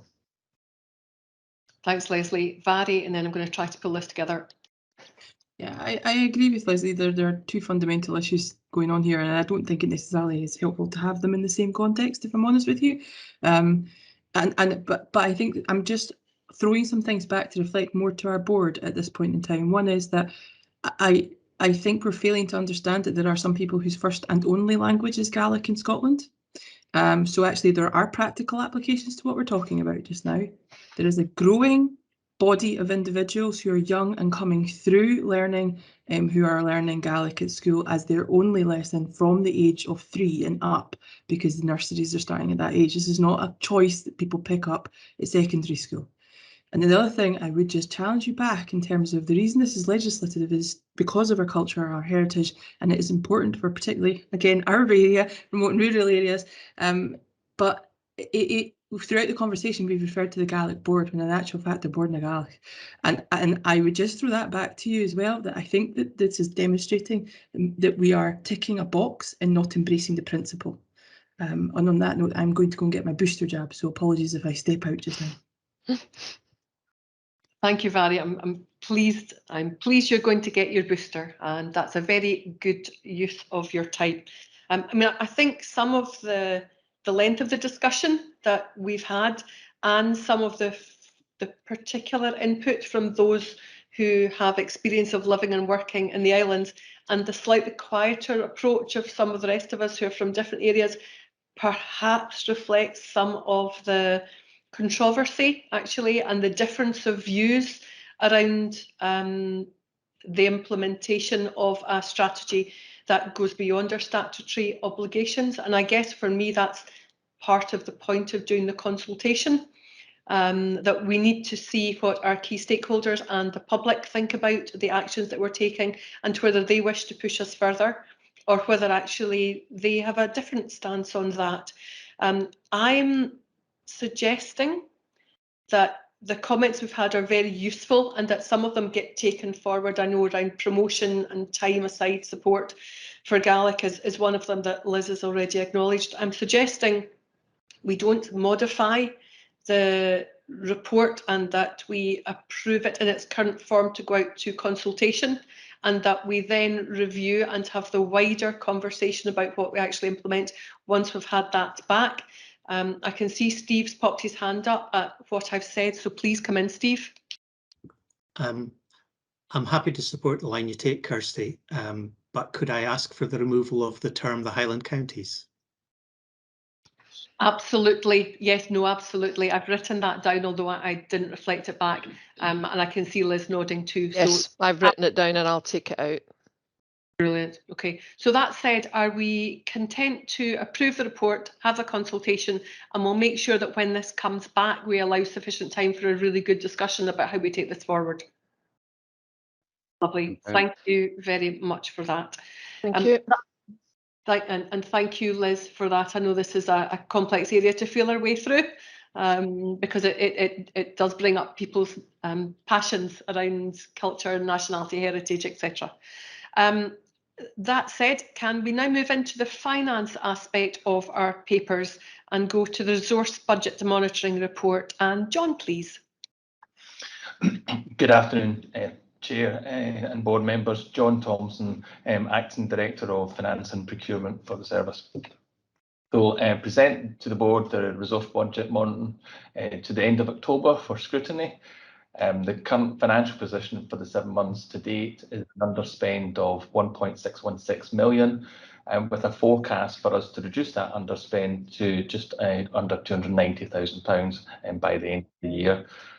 As previously highlighted, in terms of our expenditure, COP26 and ESMCP, which is a replacement for Airwave, and also Test and Protect, is to be separately funded by both Home Office and Scottish Government respectively, and this is reflected in our financial risks. The spend, just to note, for the 7 months in respect to these projects is 0.92 million, if I could get my words out, and it's excluded from the forecast. I just wanted to highlight, however, that subsequent to this report at the end of November, we received confirmation from Scottish Government that we will receive additional funding of £261,000 in terms of resource and £112,000 in terms of capital for ESMCP. And also, as Stuart alluded to when he was talking around COP26, we anticipate the spend on COP26 actually being less than the original business case. So we see the risk around COP26 expenditure reducing as well. I'll just mention some of the budget environments, because I know board members are keen to understand that. So in October, there was 3 budget environments. There was additional budget allocated in terms of 81,000, and that was to do with MTA, and that was linked to COP26. There was also a budget transfer, which was a bit of a tidying up exercise, where we moved some money and corrected a staff budget position for ICT. And then finally, we've been drawing money down in relation to Cameron House when we require it for that FAI, and there was £3,000 that was pulled down for that. The main risks, the main financial risks to our financial position are around the overtime position, in terms of where we are in terms of recruitment, and also we have to accrue for holiday pay and toil at the end of the financial year, and we are making some allowance for that. And then finally, we've got the ongoing impacts of COVID-19, which all have an impact in terms of our overall financial position. So that being said, I just wanted to delve in a little bit more in terms of the forecast and in terms of variations and to the budget, and I want to pick up in terms of employee costs, the property costs, transport and third-party payments.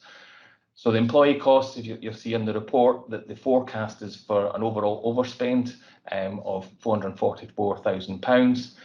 That forecast is detailed in terms of we're forecasting an overspend of just under £2.5 million on the whole time costs, and that's driven as in the past around the pay offer, which was 0.5% more than budget, an increase in the overtime, and it's also offset because we've not been able to recruit our trainees as fast as we had budgeted. The whole time cost forecast has increased by just over 400,000 compared to the last time that the board seen the report, and this therefore remains an area of high risk for us in terms of the financial position, and we're likely to see an increase in overtime as we go through towards the end of the financial year. I would also highlight that the SLT agreed plans to accelerate the recruitment of full-time trainees where that is possible, and that will feed through to our overall financial position. Another element of the employee costs is around support costs. Our ability to progress the recruitment of 141 people this financial year has been lower than we budgeted, and therefore we're predicting, whilst we're predicting an overspend at the moment of 91,000, I anticipate that will probably come back into budget, if not a small underspend by the end of the year.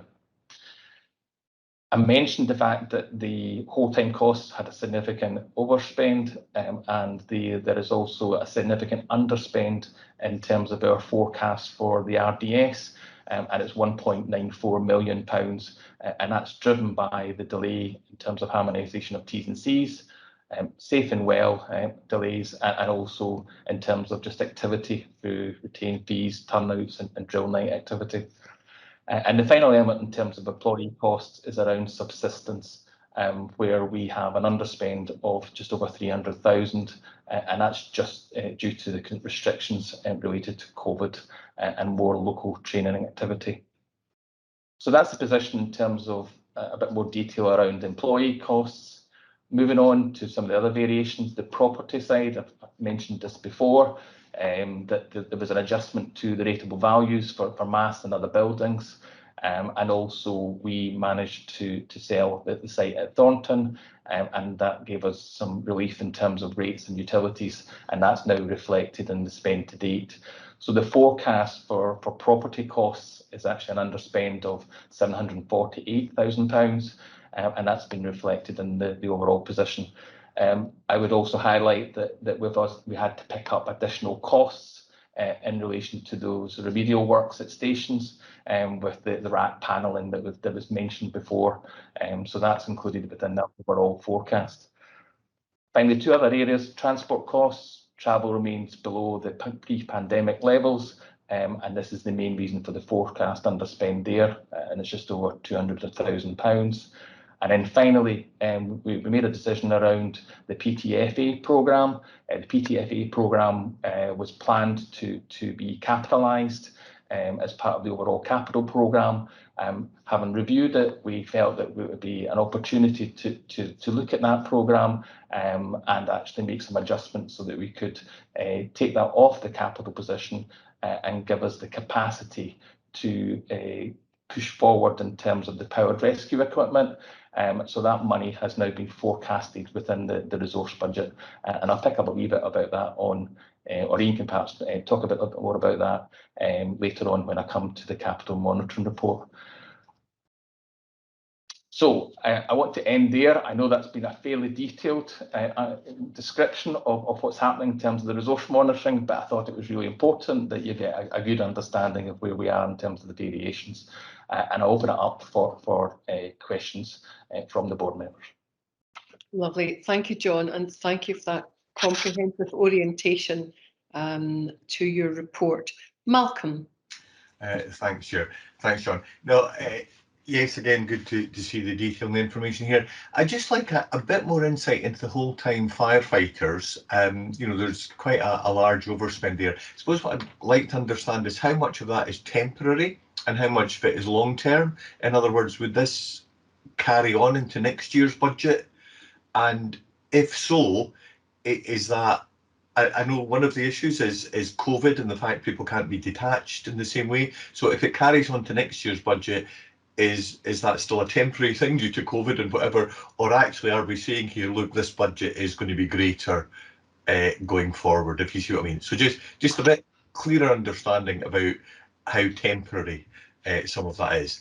And just a final point on that, the graph that you included on the top of page 296, I couldn't actually see even when zooming in. I wonder if I could just make a plea to try and get high resolution graphics, because we can zoom in, you know, when it's digital. So basically, if it's high resolution, you could zoom in and actually see some of the detail there. Thank you. Thank you, Malcolm. Picking up on the point around the whole time, the position is that we know that we are tracking below our target operating model, and we know that in terms of overall position, and I mentioned earlier on that we're SLT approved further recruitment of trainees. The prediction was that we felt that we would get back to the target operating model, all things considered, by August 24.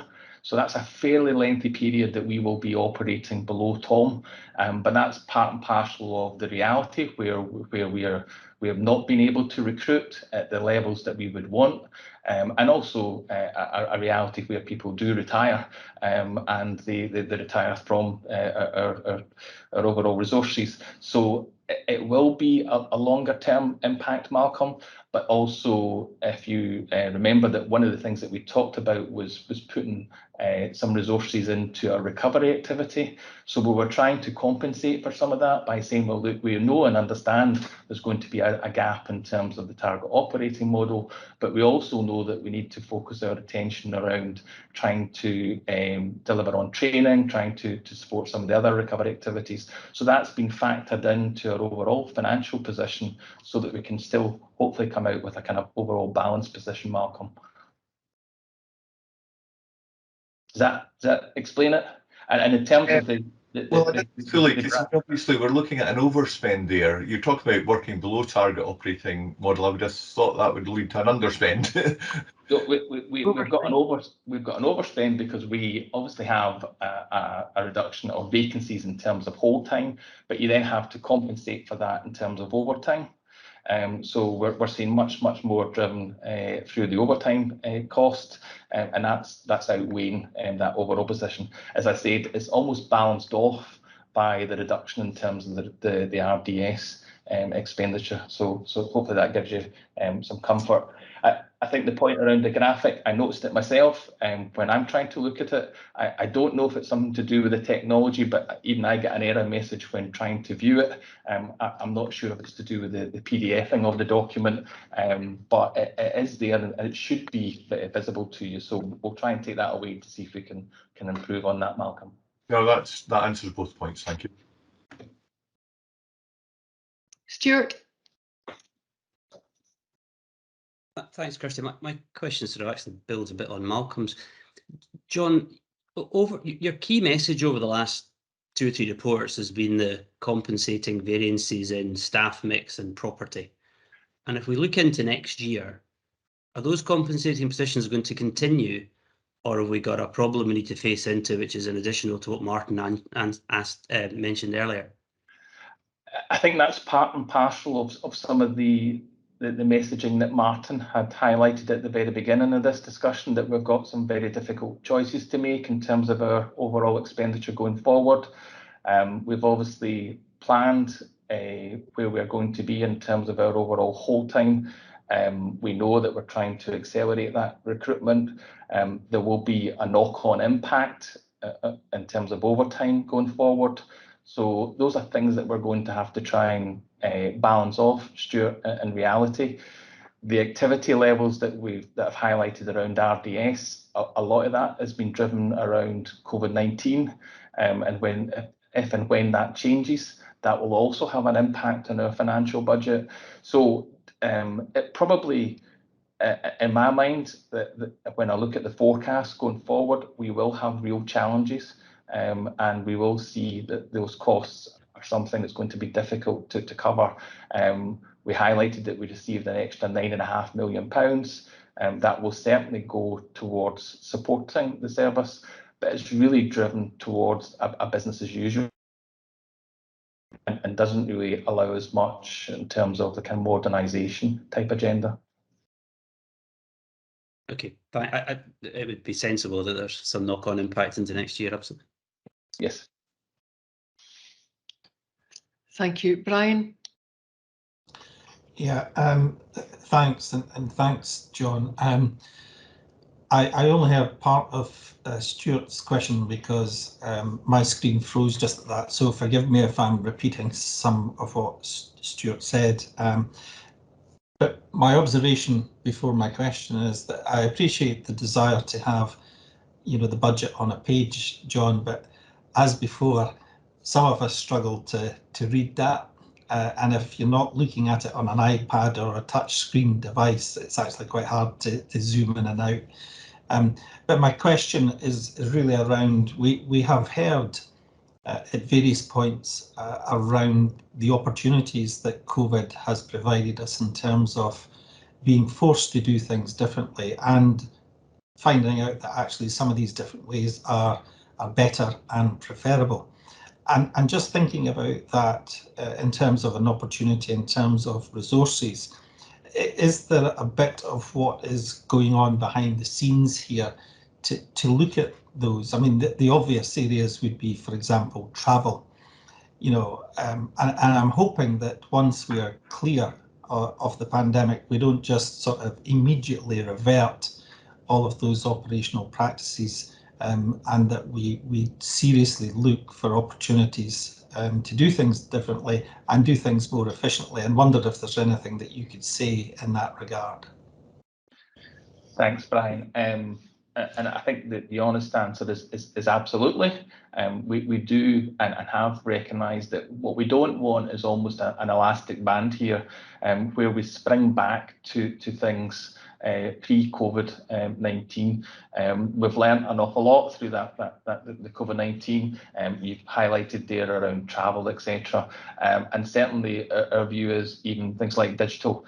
We want to do things differently from a digital perspective, where perhaps in the past we've done it on a kind of face-to-face meeting. Well, we've now got a principle certainly within the service around digital first. And about making sure that we try and adopt that rather than travel around the country. It seems much more sensible, and you think to yourself, why didn't we do that more frequently in the past? There is a balance to be struck in the sense that we want to still have that face-to-face contact, but certainly the principle will be to more around kind of digital first. I suppose the full answer to that is through our reset and recovery programme, and making sure that we understand how we can actually embed that within the organisation and take the learning from where we've got in terms of the COVID-19 pandemic, and then embed that in terms of how we do our business going forward. So the short answer is yes, and it's part and parcel of that reset and renew programme that we wanted to undertake once we get through the pandemic. And I'm going to bring Ross in on that point specifically. Thanks, Chair. I just really wanted, Ross Haggart, Deputy Chief Officer, I just really wanted to come in to build on the points that John's made there, Brian. We've got the Recovery, Reset and Renew programme, which is managed through our Senior Management Board that I chair, and I'm more than happy to bring an update to maybe a strategy day early next year in terms of where we are with that. And as the name suggests, recovery is very much about the things that we need to recover from. For example, training that's already been mentioned today, prevention and protection work that we need to get back to where we would have been had we not had the pandemic. Reset is about those processes that we want to put back to what they were, and in some cases those processes, it's appropriate to put those back to what those processes were. But as you've absolutely identified, and under the renew part of it, there are some things that absolutely we want to learn the lessons from and change going forward. And indeed, that'll very much link into our ongoing change portfolio work as well, when it's more significant things we've learned. We've also undertaken a really comprehensive full organisational debrief that's been supported by our colleagues at SMARTU, and we've discussed that, the report coming from that through the SMB, and that's going to inform a lot of the work that we'll take forward through that programme as well. So, as I say, there's a lot going on in that sphere, and as John's already articulated, it's whether we put things back to where they were, or we determine, no, we've actually learned a lot of really good lessons about how we can make improvements going forward. And as I say, I'm happy to bring an update to the board in early new year to keep you all appraised of that. If you don't mind, Kirsty, could I just come back? I think that's really helpful, Ross. Thank you very much. And I think it would be good to see that coming back at some point. And of course, operational requirements will drive the changes. That the financials are one of the consequences of that and should not be the driver. But what I might expect to see is that the issue reflected in budget strategy, budget planning. It's not to say there is an outcome that is particularly being pursued, but just the fact that it is a variable, and potentially a positive variable in that mix. Thanks, Brian. Angelina. Thank you. Angelina Foster, board member. I'm slightly cheating in that my question, John, doesn't directly relate to the content of your paper, because that was, as ever, extremely clear. as were your verbal remarks. But I'm picking up a comment made by the Chief in his update earlier, where he mentioned 3-year budgeting. So I'm keen to understand the implications for that for the financial rulebook in which we will find ourselves working. And specifically, my question is, can I hope that 3-year budgeting will bring with it some flexibility to manage our overs and unders across the 3 years? Is that a solid thing that we can begin to anticipate, or not? Yeah. Thank you, Angelina. I think that, sorry, I'm getting a bit of feedback here, but the point you made was that in May 22, there is a desire to have a resource spending review, or complete the resource spending review, and that should lead to a multi-year settlement in terms of the resource position. There has already been a capital spending review, which is part and parcel of why we currently have a kind of flat cash position of £32.5 million. It doesn't help us in some respects because we've still got that issue that we can't retain reserves. So yes, we can at least have some certainty, or hopefully some indication. Certainty might be too strong in reality, but some indication as to what the future resource funding will look like. But it's always going to be potentially some challenges thereafter. But the idea is, yes, it should at least be multi-year. And if you had heard Kate Forbes at the Scottish Budget presentation, there was certainly that ambition to set out a kind of multi-year spending plan, so that they could give some certainty to public bodies. So I think it's helpful where we're going in the future, but it's not the complete answer, because I would really want to be able to hold reserves, so that we can smooth out some of those variations in terms of resource position.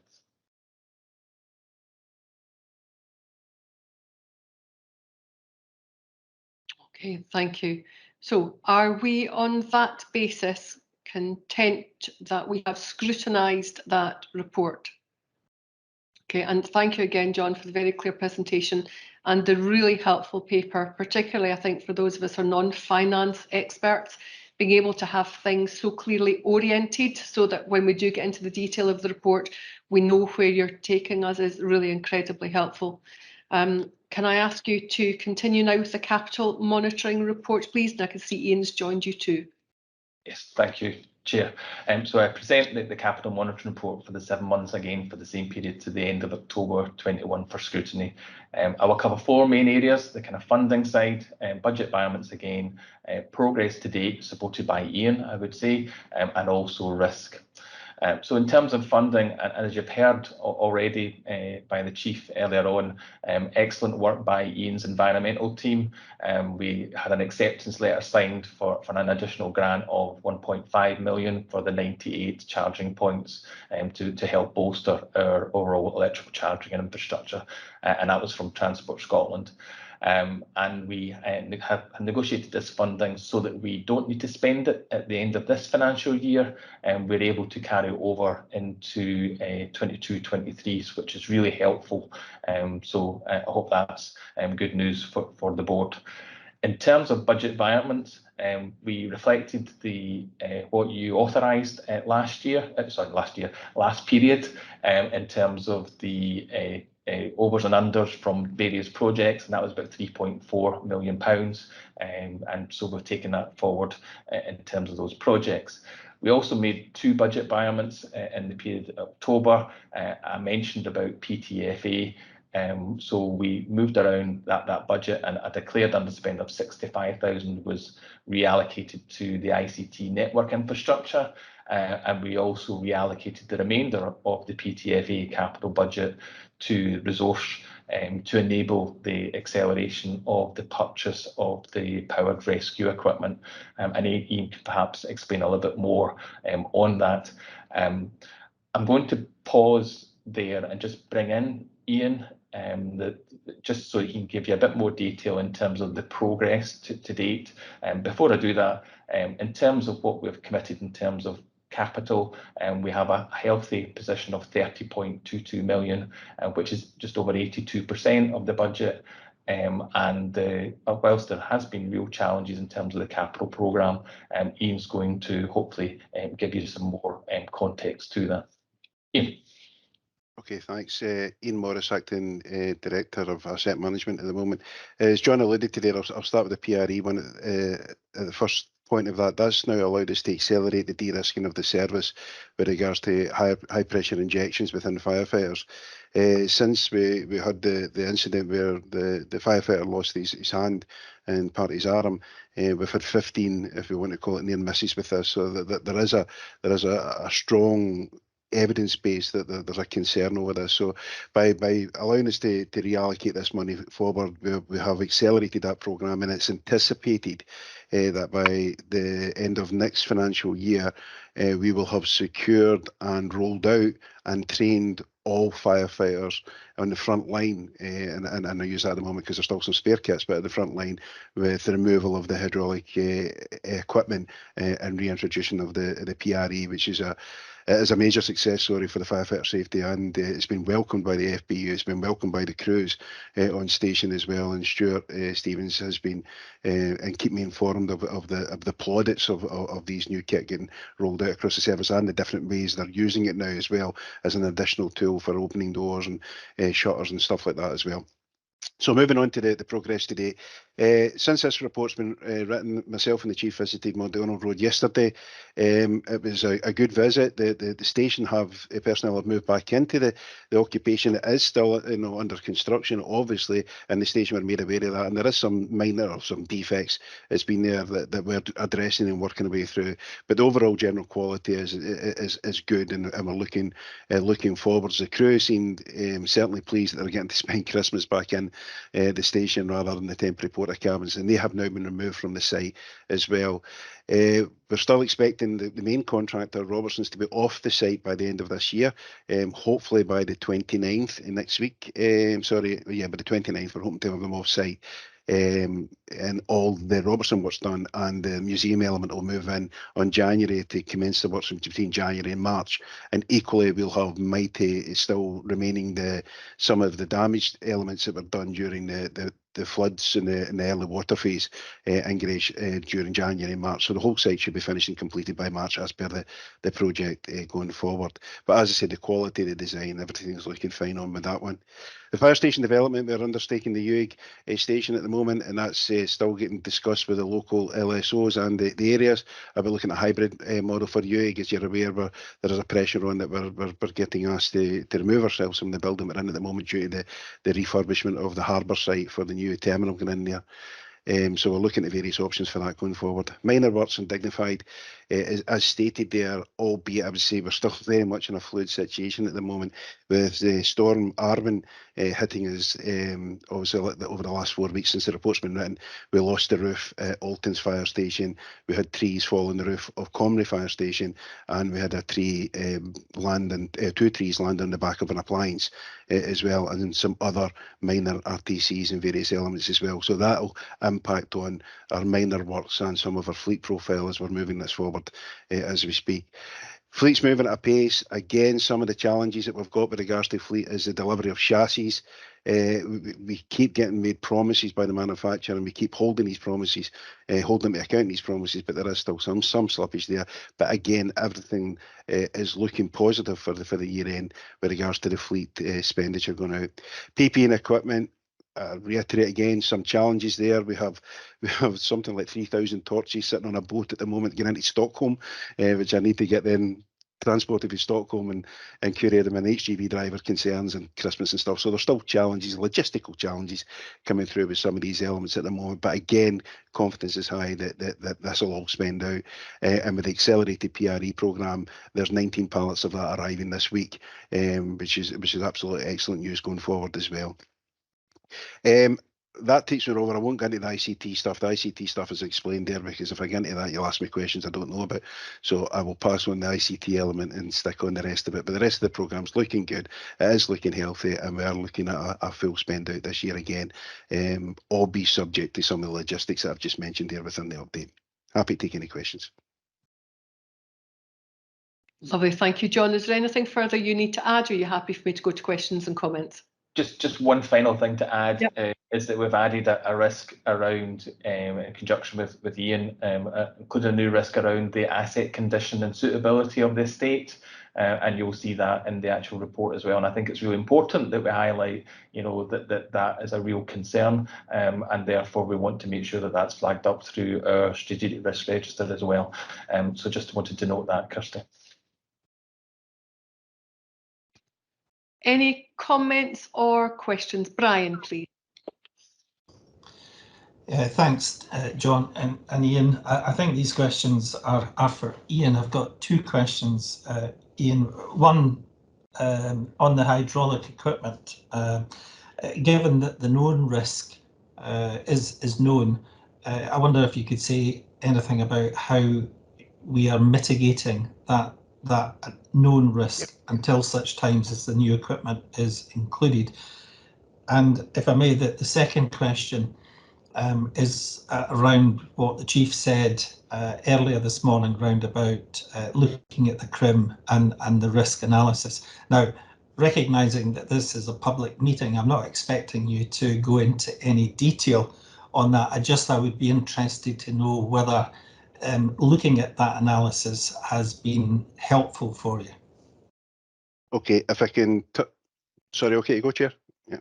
If I can touch on HRE risk first, what I would say after the first incident, there's been strict protocols being put in place with additional PPE and a servicing and maintenance and checking regime, which is extremely robust going forward. The fact that we've had 15 sort of what we would class as near misses since the original incident, and touch wood, and I do that, none of them have been any leakages from the hoses or from the items, is a testament to the fact that firefighters are doing their quality checks and doing their checking, but are also acutely awareness of the severity associated with using this very equipment. So I'm confident. I don't have sleepless nights that we haven't put the controls and measures in place. That doesn't negate that it can still happen, and it doesn't negate that a hose can burst at any point in time from internally damage without being seen by the visible eye going forward. So I am confident that the control measures that Stuart's team and the various others have been put in place for an operational perspective, and the measures that we've put in for an asset management and the maintenance regime with the nitrous gas testing of this equipment on a regular basis as well, is all to give us that positivity and to reassure you aboard that the controls are in place. The removal of that will be a major, as I say, a major success story for the board, for the service, and for firefighters going forward, to get rid of this equipment. We got to remember that the HRE equipment that was brought in was then deemed as being the technologically most advanced at that time, because basically it was a hacksaw and a hammer and a chisel they were using before then. So it's this evolution of technology and this horizon scanning about what's coming over the hill to make sure firefighter safety is we're moving into the next generation of the tools. And even with the PRE, we're moving into what we class as a second generation of PRE, and the stuff that we're bringing in through Weber and Lucas lately is the most up-to-date technology that we have available to do that, but that'll progress through time as well. To talk about the CRIM risk element, I won't get into detail because I think under the private session, the Chiefs obviously want us to touch a wee bit on the West Ark and some of the other areas. But what I will say is we are actively working with the SDMP group, and we're actively looking at the 14 rack roofs, as well as UAG, as well as some other stations in the peripheral where opportunities are starting to arise from our partner agencies, that they're looking at alignment of capital plans and alignment of partners to do shared services. And that has been very actively sought. Now we are then layering that back into the CRIM and back into the SDMP to say what is the options for these stations and what is the discussions we can then have with the partner agencies about trying to do something collectively with. Again, each of these will take 2 or 3 years to bring to fruition, because you know yourself, you go through the planning process, but at least we've got that very active dialogue. And just to reassure you further, we're engaged through hubs and we're engaged through Scottish Futures Trust, and we're looking at the place-based opportunities that are coming up across all areas now, and making sure that we've got a seat at that table. And that's something the Chief alluded to about the team that's working here at the moment. They're trying to actively make space to attend these meetings to see where opportunities are now arising for us to be included in some of the discussions. Excellent, Ian. Thank you very much. Brilliant. Thank you. Paul. Ian, really impressed by what you were saying about McDonald Road, especially as it's my local station and I walk past it a lot. I think we as a board should perhaps acknowledge publicly the amount of work that's gone in a really difficult situation to get such a complex project through, and one which has had serious problems during its time. And I don't know whether this is the appropriate opportunity, but at some stage, I think the board should recognise that and ask you to pass on the board's pleasure and congratulations, not only to your team, but also somehow to the operational teams who had to manage with keeping that station operational while it's also a building site. And it's such a key station. So if I can just sort of highlight that in some way, maybe there's something else later, but congratulations, well done. Absolutely, Paul. I take on board what you said there, and I do appreciate it. And what I can say that this has been absolutely a horrendous project for us. I'm not going to shy away from that, but it's been equally a horrendous project for the crews that had to sustain almost 3 years in temporary accommodation, which was never envisaged by us at the onset. I would rather wait till we've got the job completed and to the satisfaction. And as again, public forum, as the board are aware, we have made some assessments with the primary contractor at the moment, which is still going through a due process. So I think once we get to the end of this and we look at going forward, what I would say is, as part of the communications there, I don't know if you recall, Paul, or if you were a board member at the time, we had some challenges from the local area in Dryden Terrace and Donald Road, the local residents. And at that time, we'd agreed to have a specific open day for them.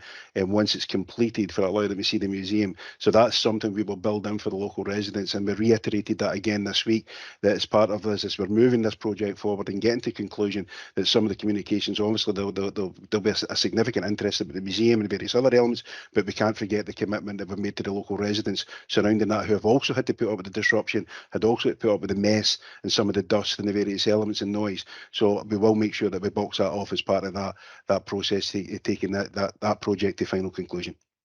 Knowing some of the local residents, I'm glad you're going to keep your promise.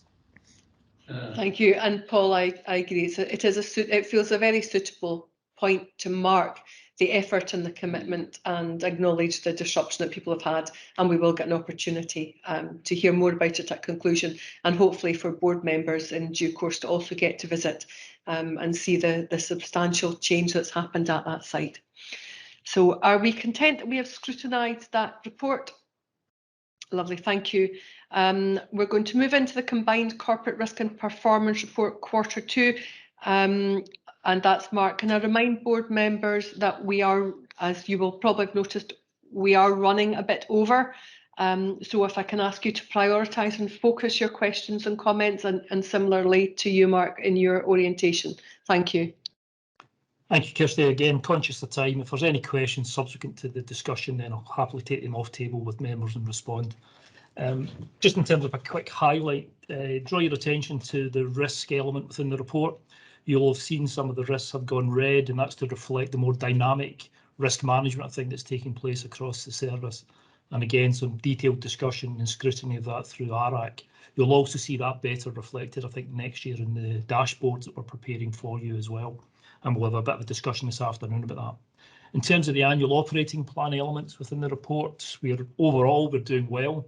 A few weeks ago, SLT reviewed the AOP actions. Were they still appropriate given the issues surrounding the service? Were we confident we could still meet the targets? And at that stage, the answer was yes. Omicron has obviously hit subsequent to that, and we will continue to review the AOP, and if there's any change in that, we will bring that back to board attention for discussion and decision. In terms of the performance indicators, what we've seen across Q2 of the year is a return to a more established patterns within our key performance indicators. So, for example, in terms of home fire safety visits, we're getting back up close to what would be our normal numbers for those types of visits, and that's the same across a range of areas, including fatalities. The one area that I would again draw some attention to is around about the casualty data.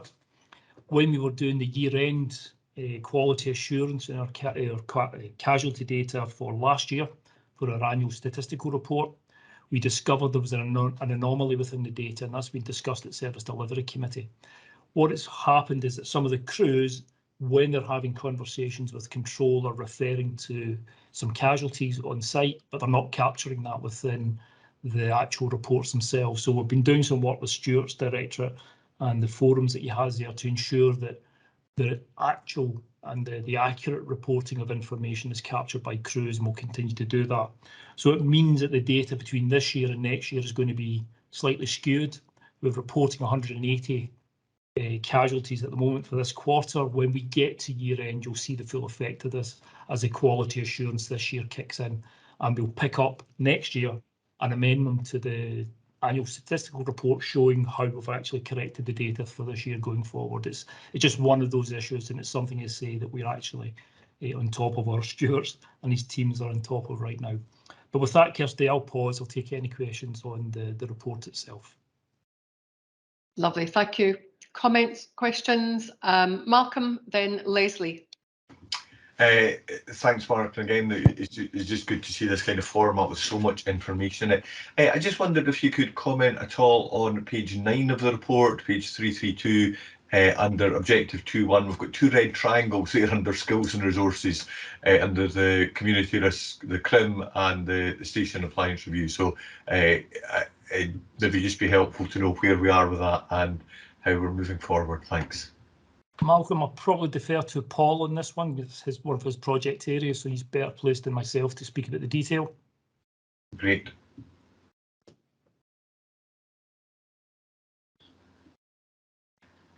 Sorry, Malcolm, can you just repeat that question, please? It blocks out a bit. Sorry, it's on page 9 of the report, page 332 of the papers. Objective 2.1, I see 2 red triangles under skills and resources. So it was just checking where we are with that and what we're doing. The others are all nice green stars, which is lovely. And it's maybe worth saying that the Chief has flagged just before he to nip out that he reckons that's going to sort itself out in Q2. So I don't know if you want to add anything more to that, Mark, or if MD else operational wants to. Well, I was waiting on Paul, but I can jump in certainly. I'm just looking for the page on the report. That's the 239. Did you say? I said page 332 of the overall information. It's labelled page 9 in the footer of the report. I'll start, Paul, while you find the page. Yeah. It's in relation to the work of the portfolio office, and clearly we've had presentations at the board from Andy in terms of the work that he's now doing to build the capability, capacity in the portfolio office and more widely in terms of change management across the service. So I think, as Martin was saying there to Kirsty, that as we move into Q3 and be reporting that, I would expect to see some of those reds shift backwards, Malcolm. So I think Paul and his team are well on track to deal with the issues that are there, and it's something that we've known about as a deficiency within the service for a period of time, but there's good work underway to close that gap. Right. No, that's great. Thank you. Yeah, I can come in now, Chair, around that, because I've managed to find the area in the report that was specifically referred to. Yeah, so Mark's covered the elements around the resources. There is some active areas across the projects, both the CRIM and the station and appliance review areas, that we have made some appointments, and we are in the process of going through a couple of different iterations of appointments of staff, and we are now looking at things slightly differently because of the labour market. The labour market has been quite difficult for us to attract the calibre of staff that we would like to come into some of the roles. So we're now looking at doing things differently, and I'll update at the next board meeting, but essentially we're tying in with universities and looking at graduate programmes and looking at doing things a little bit differently in order to stay within the financial envelope and also to meet the needs of the project itself. So brilliant. Thanks, Paul. Thanks, Mark. Thank you. Leslie. Thank you. It's page 18 or page 341 of the pack. We've got blanks or crosses where we should have the data for the health and safety indicators on RIDDOR, accidents and injuries, and work-related COVID transmission. At least I think that's what I'm seeing. Do we have that data? Are there any issues there? Again, sorry, Leslie, I should have probably pointed that out. That's the one red that sits within the AOP. There was an issue in terms of the reporting functionality and the tool that we've been developing with health and safety. So the data exists, we just couldn't get it out of the system in time for this report, and we'll get that corrected and amended for the future report. So we will get that to you. Apologies, that was an oversight on my part. No worries. Thank you, Mark. Thank you. Stuart? Yeah, the summary report shows 4 extremely high risk and 5 high risk. On the face of it, that doesn't seem to be a great position to be in.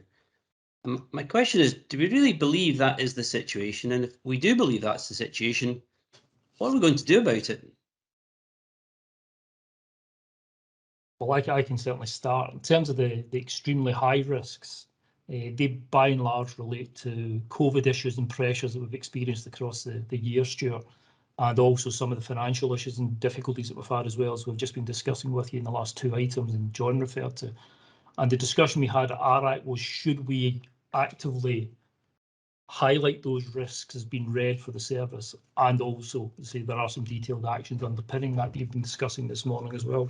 And it's that attempt to use a much more dynamic understanding of risk management in the service. So that's why they went to risk. It's been a conscious choice for the service. We'll certainly get into a discussion, I think, at a future strategy day with you. I think it's the next one on board risk management and risk appetite, where we can probably get into some of the detail of all of this and how we, I say, develop that for next year. I don't know if maybe John wants to come in on some of this as well, because the risk management aspects sit with his directorate. I mean, I think, Mark, if you're saying that you think it is a position at a point in time because of the evolutionary nature of our risk reporting and our risk management, I can probably get reasonably comfortable with that. But as a board and a leadership team, if we believe that report is where we think the fire service is at the moment, then that's an entirely different thing.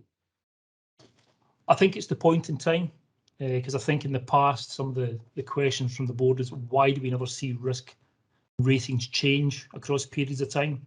So what we have tried to do is get that point in time. So you will see some of those risks going up, some of them going down, and to say when we get into the scorecards for you next year, hopefully we'll be able to reflect more accurately that going forward, rather than just seeing something staying as an amber across the course of a year. You may see it go up and down. That's what we're trying to get to, Stuart. So it really is a point in time, but there are some fundamental issues as well. But as I say, we'll get into that when we talk about risk appetite with you as well. Okay, I'm happy to leave it till the board discussion. Okay, I think we'll flag, however, Stuart, that there is a concern from the board about the number of high and extremely high risks at the moment. And I'm going to refer to that, I guess, when we get into our risk themes for the meeting. Leslie. It was just on that. I think that we need to be cited on what the SLT view of the probability of something happening and the impact of it. And I think that I'm not sure that I would agree with your conclusion, Kirsty, that the board are concerned at the number of extremely high risks. I think that could lead us inadvertently to a pressure to keep to artificially perhaps down-rate probability and impact. I think that the key point here is what our mitigations are. And that is set out in a number of areas, and our committees look at those in detail. So I'm slightly wary of a board, in quotes, board view of concern about what's being presented, because I don't have that concern. I think that we have transparency on how we are working to reduce the likelihood of risks coming to pass and to reduce their impact, and that we have those governance measures and opportunities for scrutiny in place. We do need to talk about a risk appetite. We know that, but I just wanted to kind of distance myself from the generalisation that you were making regarding the board, Kirsty. Okay, fair enough. And I suppose I was flagging a slightly bigger remark that I was going to make under risk themes as a result of the conversations we've had during today's meeting. So I will hold off until we get to that. I can see that hands have... Kirsty, can I maybe come in then? to build on what Leslie's saying, I think she has made an important point that the detailed scrutiny of all those risks goes through each of the committees. This is simply a summary overview report, but I think Leslie's right that when each of the committees, the risk reports come up, they are scrutinised in some considerable depth.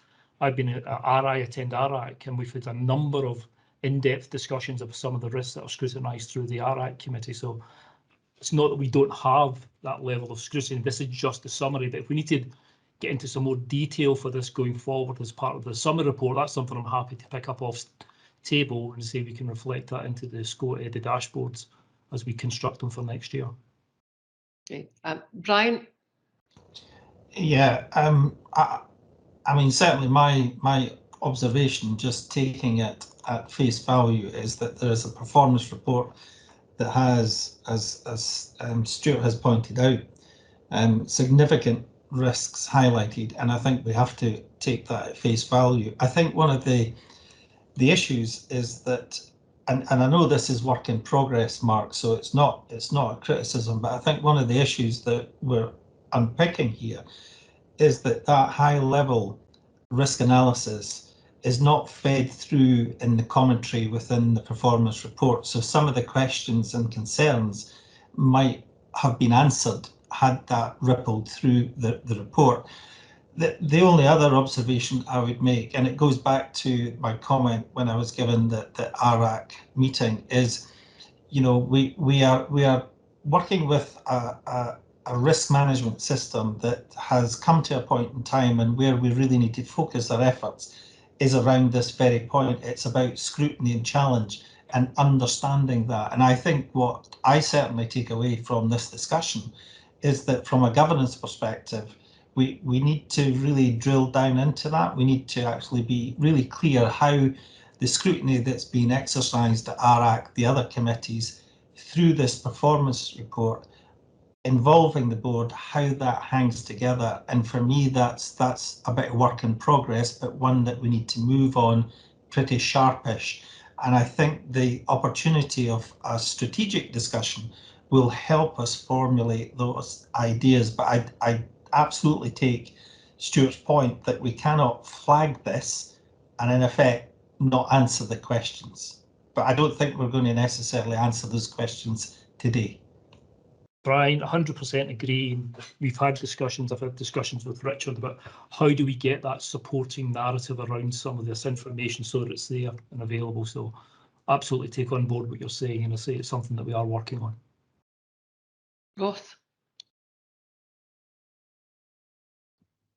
Thanks, Chair. A lot of what I was going to say has probably already been covered, but just a couple of things, and apologies if I repeat what colleagues have said. The first one is, I think the language that's used in the report, extreme risk, is probably a bit extreme and a bit alarmist.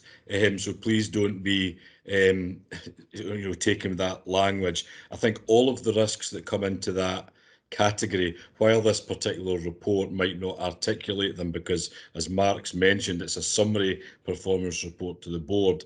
I think all of those higher risks, the board, either through the full board, through discussions we've had today in terms of some of the key risk areas, the Chief spoke about key risk areas in his update at the start, or through the committee structure where the detailed scrutiny takes place. I think the board are all cited on what those significant risks are and the mitigating measures, but I do take on board we need to do something to summarise that and provide an overview of the position when it comes forward to the full board in this reporting structure. We've done an awful lot of work recently, which you'll all be well aware of, in terms of the structure of the risk register. And I've certainly, through certainly the senior management board that I chair, and even just as recently as yesterday's meeting, I was at pains to say to them that the structure's fine, but the content's what's more important. And I think, if I'm being brutally honest, and if we're taking a look at ourselves as the executive team, we've probably put a lot of focus on the structure of the risk register, and the content's probably now what we need to give our attention to.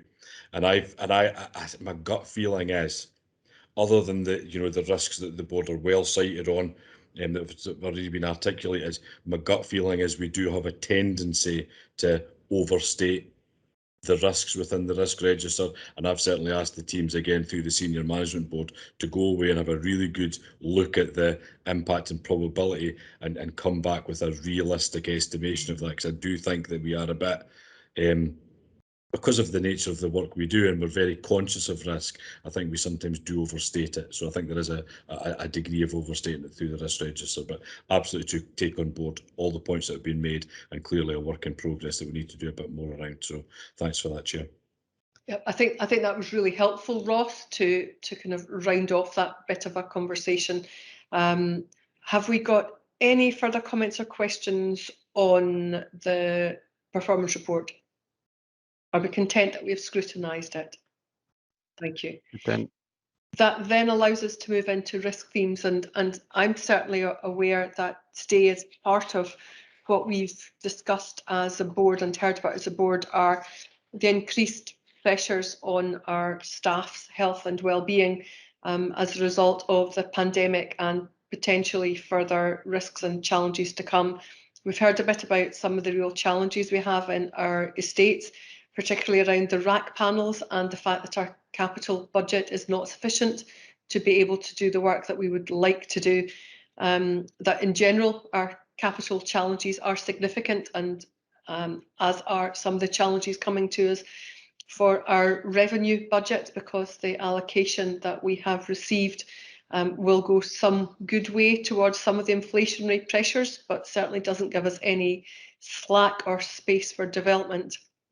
And that as a consequence may mean that we're having to make some quite difficult decisions going forward. I think, however, all of those risks are pretty well captured already in our risk register, and that these are not necessarily new risks. These are ongoing risks that we are flagging today, and I think the discussions that we're going to have in the new year will be helpful, both around how we measure, monitor and mitigate publicly against these risks, but also thinking in the longer term about how we actually deal with them as an organisation going forward strategically. So unless anyone else has a different view, I think we just note that, but that and do no more than that. Are we content on that basis? Okay, good. We've got the forward plan, so I'm asking you to note that update. This is part of what we now do as a board, is that we share our forward plan for comment, reflection and information. I'm presuming that there's nothing anybody needs to add on that now, but you have that. And the only final thing, if Ali, I'm presuming that Ali's not jumping in, that he doesn't feel the need to add any more to that. But the only final thing to do is to flag that the date of the next meeting is the 31st of March, which seems like a lifetime away, but I suspect will come around incredibly quickly. It is online in accordance with our digital first approach, so we will flag that for now. Ali, please come in. Thank you, Chair. It was also just to highlight that further to that, we do also now have a special board meeting scheduled for the 24th of February, and that's specifically focused on the budget strategy for 2022-23. So just to highlight that, Chair. Thank you. No, that's very helpful. Thank you. And of course, we have other strategy and information days between now and then so that we stay connected as a board. That said, that takes us to the end of the public session of the board meeting. So thank you for your attendance and contribution. We are going to proceed into the private session, and that requires us to sign off and sign on in a new link. So thank you for your attendance and your contribution, and I will see you again in just a few minutes.